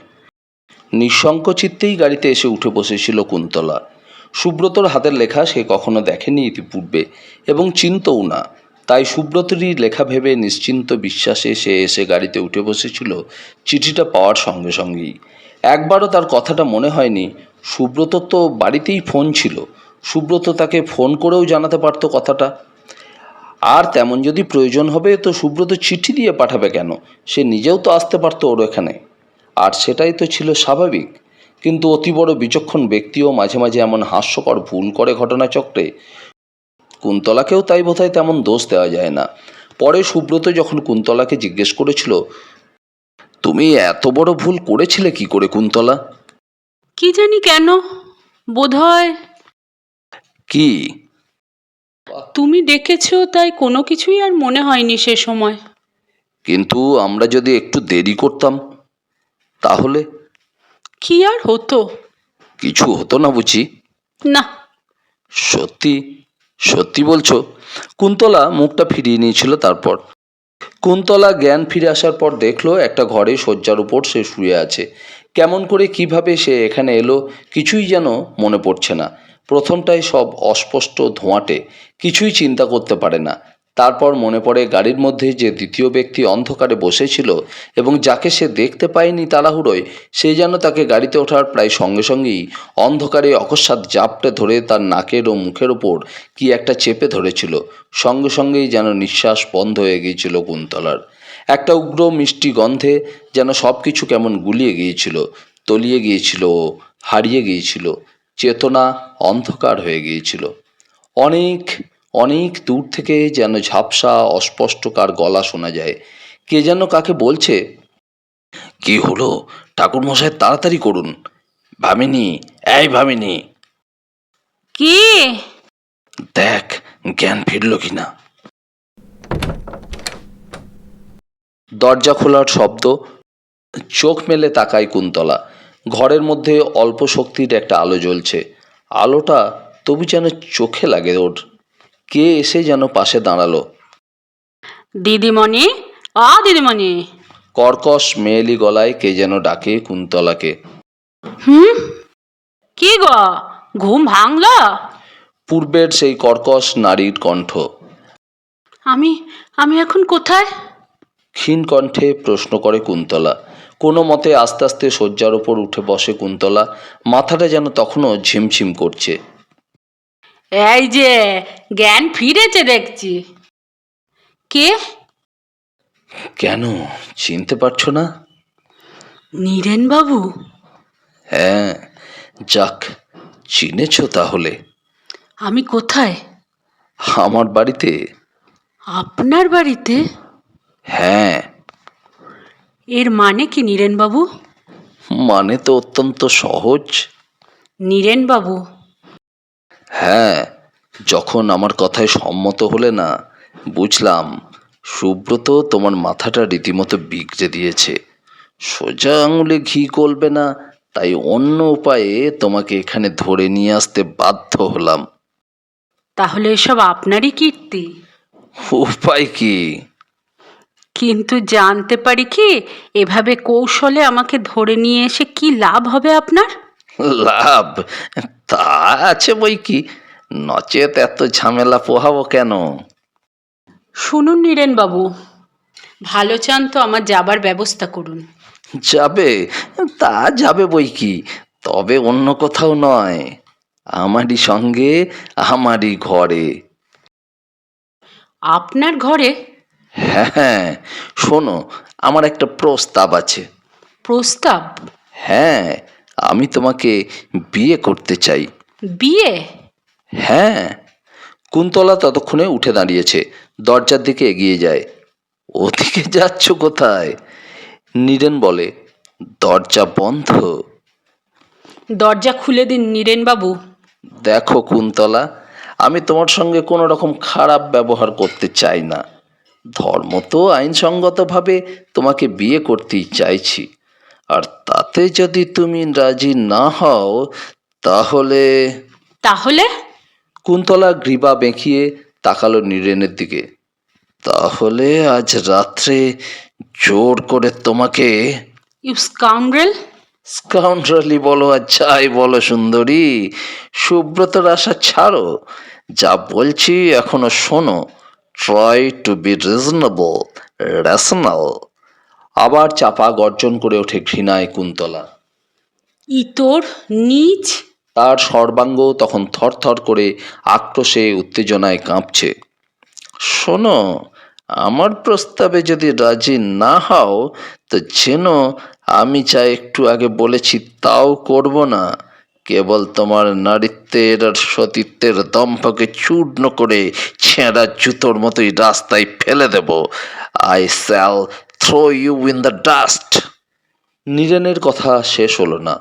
হঠাৎ কে যেন ঘরের দরজাটায় বার দুই ধাক্কা দিল। কে কে এলো দেখ তো ভামিনী, ঠাকুর মশাই বোধ হয়। ভামিনী এগিয়ে গিয়ে দরজা খুলতেই ঘুরমুর করে প্রথমে কিরিটি, তার পশ্চাতে সুব্রত, মৃণাল সেন ও দুজন কনস্টেবল ঘরে এসে ঢুকে পড়ে। মৃণাল সেনের হাতে উদ্যত পিস্তল। Doctor Sanyal, hands up, you are under arrest. কে? Oh I see, inspector. শান্ত গলায় নীরেন সান্যাল বলে, কি চান? Why you have come here? Tiwari, হাত করে লাগাও। দাঁড়ান ইন্সপেক্টর, আমি জানতে চাই এসবের অর্থ কি? এখনো অর্থটা তাহলে পরিষ্কার হচ্ছে না, কিন্তু অর্থটা পরিষ্কার করতে হলে আপনার অপরাধের ফিরিস্তি দিতে হয়। সেটাও তো একটা নয়, আর দাঁড়িয়ে দাঁড়িয়েও সম্ভব নয় তা। কুন্তলাও ঘটনার আকস্মিকতায় হঠাৎ যেন থমকে গিয়েছিল। হঠাৎ সে দ্রুত এগিয়ে গিয়ে সুব্রতকে দুহাতে জড়িয়ে ধরে অজ্ঞান হয়ে যায়। সুব্রত তাড়াতাড়ি কুন্তলাকে বুকে জড়িয়ে ধরে। কিরিটি বলে, ওকে পাশের ঘরে নিয়ে যা সুব্রত। মৃণাল কিন্তু ডাক্তার স্যান্ডালের দিকেই স্থির দৃষ্টিতে তখনও তাকিয়ে আছে। তাহলে শেষ থেকেই শুরু করি। তোমার বিরুদ্ধে প্রথম অভিযোগ, কুন্তলা দেবীকে কিডন্যাপ। কিডন্যাপ? কুন্তলাকে? কোন দুঃখে? সে তো নিজেই এসেছে। ও, উনি নিজেই এসেছেন? হ্যাঁ, জিজ্ঞেস করলেই জানতে পারবেন সত্য মিথ্যা। Niren babu, I must praise your nerve, কিন্তু ওতে আর শেষ রক্ষা হবে না। জেল নয়, ফাঁসির দড়ি আপনাকে গলায় নিতেই হবে, জানবেন। তাই বুঝি? হ্যাঁ, দুটো হত্যা ও একটা কিডন্যাপ। মশাইয়ের কি নেশা করা হয়েছে নাকি? নেশাই বটে, তবে মারাত্মক নেশা। মিস্টার সেন, অ্যারেস্ট করুন। মৃণাল সেন বলে, তেওয়ারি।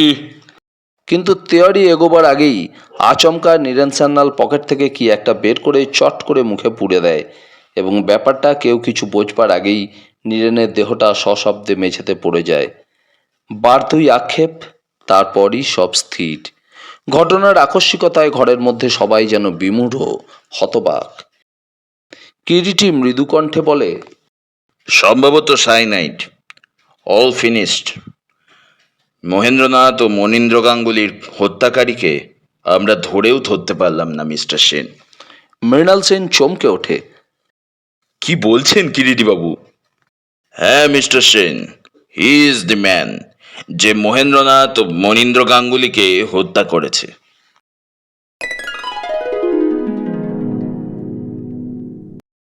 কিরিটির বাড়ি। কিরিটি বলছিল, আপনারা হয়তো ভাবতেও পারেননি ইন্সপেক্টর যে ডাক্তার সান্যালই ওই দুজনের হত্যাকারী। না, নেভার ড্রিমড অফ ইট। মনে আছে সুব্রত, যেদিন প্রথম তুমি আমার কাছে কেসটা সম্পর্কে বলো, আমি সব কথা শুনে কয়েকটা কথা বলেছিলাম তোমায়, এবং তার মধ্যে বলেছিলাম একটা কথা বিশেষ করে, তা হচ্ছে ডাক্তার চৌধুরীর ওই দুই বন্ধুকে লেখা দুটো কাগজ, যার মধ্যে পরপর কতগুলো লেখা রয়েছে, এবং যে দুটো আমার কাছে রেখে যেতে বলেছিলাম। হ্যাঁ, সে তো তোর কাছেই আছে। হ্যাঁ, সেই কাগজই প্রথম আমাকে হত্যার মোটিভের ইঙ্গিত দেয়। কথাটা বলতে বলতে কিরিটি কাগজের টুকরো দুটো বের করে সামনের টেবিলের ওপর পাশাপাশি রাখলো। এই দেখ। একটা কাগজের মাথায় লেখা 26 ইংলিশ, অন্যটার মাথায় লেখা অ্যালফাবেটস, অর্থাৎ ইংলিশ অ্যালফাবেটস, ইংরেজি বর্ণমালা, যার মধ্যে 26টি কথা আছে ABCD করে। এখন ওই অনুযায়ী ইংরেজি বর্ণমালা বসিয়ে যাও, তাহলে দেখো দাঁড়াচ্ছে কি। Shrirampur Parnakutir ground floor, south room, অর্থাৎ শ্রীরামপুরের পর্ণকুটিরের একতলার দক্ষিণের ঘর। আশ্চর্য! মৃণাল সেন বলে, একবারও এসব মনে হয়নি তো আমাদের সুব্রত বাবু। কিরিটি দুটো কাগজ জোড়া দিল। মাঝখানে একটা রেক্ট্যাঙ্গেল আঁকা রয়েছে, তার মাথায় SOE লেখা, অর্থাৎ সাউথ ইস্ট কোণ। তাহলে? সুব্রত বলে। হ্যাঁ সুব্রত, ডাক্তার নলিনী চৌধুরীর দাদা যে ধনসম্পদ বর্মা থেকে নিয়ে এসেছিলেন, সেটা তিনি তার শ্রীরামপুরের পর্ণকুটিরের নিচের দক্ষিণ দিককার ঘরের মেঝেতে দক্ষিণ পূর্ব কোণে নিশ্চয়ই কোথাও লুকিয়ে রেখেছিলেন। এবং সেটা যে আছে সে সম্বন্ধে স্থির নিশ্চিত হই আমি আরও কেন জানো? কেন? ডাক্তার নলিনী চৌধুরীর দ্বিতীয় উইলের কথা জানবার সঙ্গে সঙ্গেই। ডক্টর নলিনী চৌধুরীর দ্বিতীয় উইল? হ্যাঁ, তার সেই দ্বিতীয় উইলের জন্যই তো এত কাণ্ড। এবং সেই উইলের কথাই আমি ডাক্তার চৌধুরীর আইন উপদেষ্টা কালীপদ চক্রবর্তীর কাছে জানতে পারি প্রথম। কিন্তু কালীপদ চক্রবর্তী বা মিস্টার গাঙ্গুলি তো সেরকম কোনো উইলের কথা আমাকে বলেননি। না, বলেননি। তার কারণ উইলটা রেজিস্ট্রি করার আগেই ডাক্তার চৌধুরীর মৃত্যু হয় এবং তারপর সেই কাঁচা উইলটা আর খুঁজেও পাওয়া যায়নি। কেন? উইলটা তাঁর কাছে ছিল না? না, কারণ যে রাত্রে ডাক্তার চৌধুরীর অ্যাটাক হয় সেই রাত্রেই কালীপদ চক্রবর্তীকে ডেকে নিয়ে তিনি উইলটা লিখিয়ে সই করেন। কথা ছিল চক্রবর্তী এসে উইলটা নিয়ে গিয়ে টাইপ করে পাকাপাকি সব ব্যবস্থা করবেন। তাই উইলটা ডাক্তার চৌধুরীর বালিশের তলায় ছিল। কিন্তু সেই রাত্রেই 5টা নাগাদ ডাক্তার চৌধুরীর মৃত্যু হয়। তারপর মিস্টার চক্রবর্তী এসে উইলটার খোঁজ করেন, পান না। কাজেই উইলটা না পাওয়া যাওয়ায় ডাক্তার চৌধুরীর উদ্দেশ্য ব্যর্থ হয়ে যায় এবং উইল যখন লেখা হয় তখন ওই কাগজটা মাঝামাঝি কেটে দুই বন্ধুর নামে দুটো খামে ভরে ব্যাংকে জমা দেওয়ার জন্য আগেই মিস্টার চক্রবর্তীর হাতে দিয়ে দিয়েছিলেন ডাক্তার চৌধুরী। ওই কাগজটা কি তাঁরই তৈরি? না, ওটা ডাক্তার চৌধুরীর দাদার তৈরি। ডাক্তার চৌধুরী ওটাকে 2 টুকরো করেছিলেন মাত্র। তারপর? যা হোক, উইলের সেই খসড়া ছুরি গেলেও ওই খাম দুটো চুরি যায়নি। তাই চক্রবর্তী ওই খাম দুটো শেষে ডাক্তার চৌধুরীর মৃত্যুর পর ব্যাংকে জমা দিয়ে দেন ও তাদের ব্যাপারটা বলেন। কিন্তু চক্রবর্তী বলেননি রায় ও গাঙ্গুলিকে দ্বিতীয় উইলের খসড়ার কথা বা ওই দ্বিতীয় উইলে কি ছিল। যদিও উইলের অর্থের কথা স্পষ্ট করে বলা ছিল, তবুও সে অর্থ সঠিক কোথায় আছে ডাক্তার চৌধুরীও না বুঝতে পারায় ওই অঙ্ক থেকে কিছু বলে যেতে পারেননি স্পষ্ট করে তার উইলে। কিন্তু একটা কথা বুঝতে পারছি না কিরিটি। কি? ডক্টর চৌধুরী তাঁর ভাইকে সব কথা না বলে অমন একটা রহস্যের মধ্যে ব্যাপারটাকে চাপা দিয়ে রেখে গেলেন কেন? সেটা বলতে পারবো না। যা হোক, হঠাৎ তার সর্পদংশনে মৃত্যু হওয়ায় এবং আমার ধারণা সর্পদংশনে মৃত্যুর ব্যাপারটাও আসলে হত্যাই এবং সেটাও ওই নীরেনেরই কারসাজি। সে হয়তো কোনো ক্রমে ব্যাপারটা জানতে পেরেছিল। যা হোক, যা বলছিলাম, ডাক্তার ভাইয়ের কাগজপত্রের মধ্যে ওটা পেয়েছিলেন তার মৃত্যুর পর। তবে যে চিঠি একটা লিখে গিয়েছিলেন তার ছোট ভাইকে শুনেছিলাম। কথাটা ঠিক নয়, মানে চিঠি নয়, মুখে একদিন কথাটা ভাইকে বলেছিলেন মাত্র তিনি। কারণ তখনও তিনি অর্থের লোভটা সামলে উঠতে পারেননি বোধহয়। তাহলে উইলটা ডক্টর চৌধুরীর?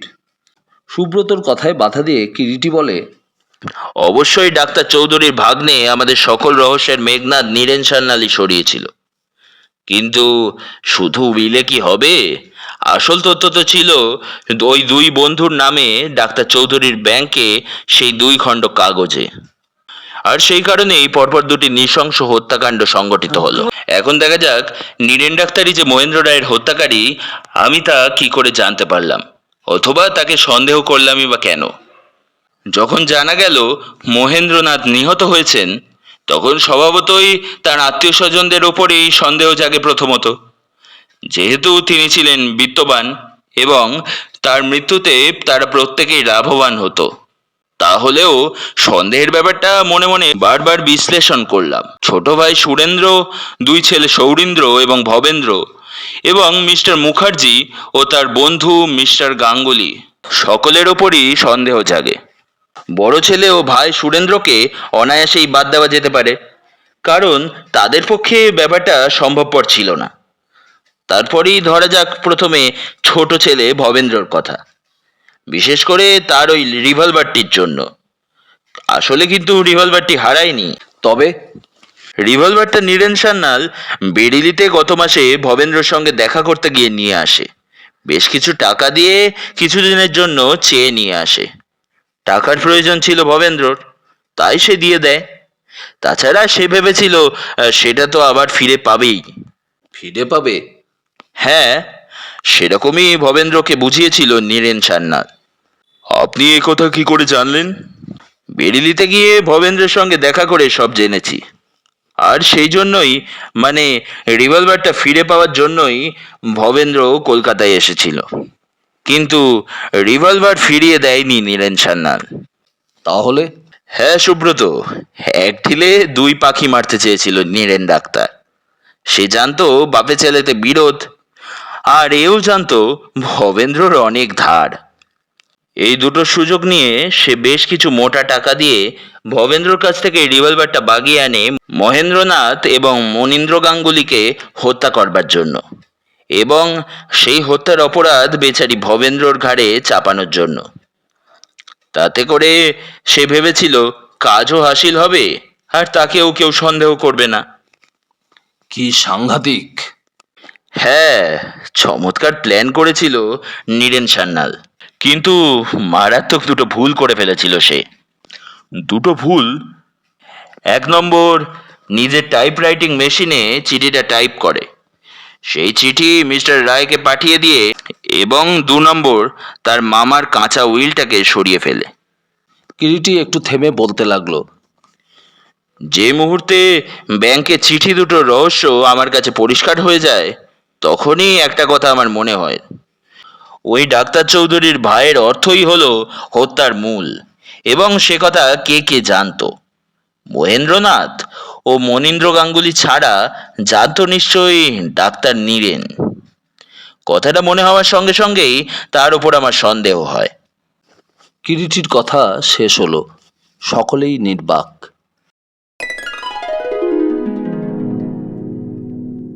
এতক্ষণ আপনারা শুনছিলেন ডক্টর নিহার রঞ্জন গুপ্তের লেখা কিরিটি সিরিজের গল্প অদৃশ্য শত্রু অবলম্বনে অদৃশ্য আততায়ী। গল্পটি আপনাদের কেমন লাগলো তা অবশ্যই আমাদের লিখে জানাবেন। গল্পটি যদি ভালো লাগে তাহলে আমাদের চ্যানেলটিকে সাবস্ক্রাইব করবেন এবং বেল অপশনটি অন করে দিয়ে পাশে থাকবেন। সুস্থ থাকবেন, ভালো থাকবেন, আনন্দে থাকবেন, আর শুনতে থাকবেন গল্পবাবুর আসর। নমস্কার।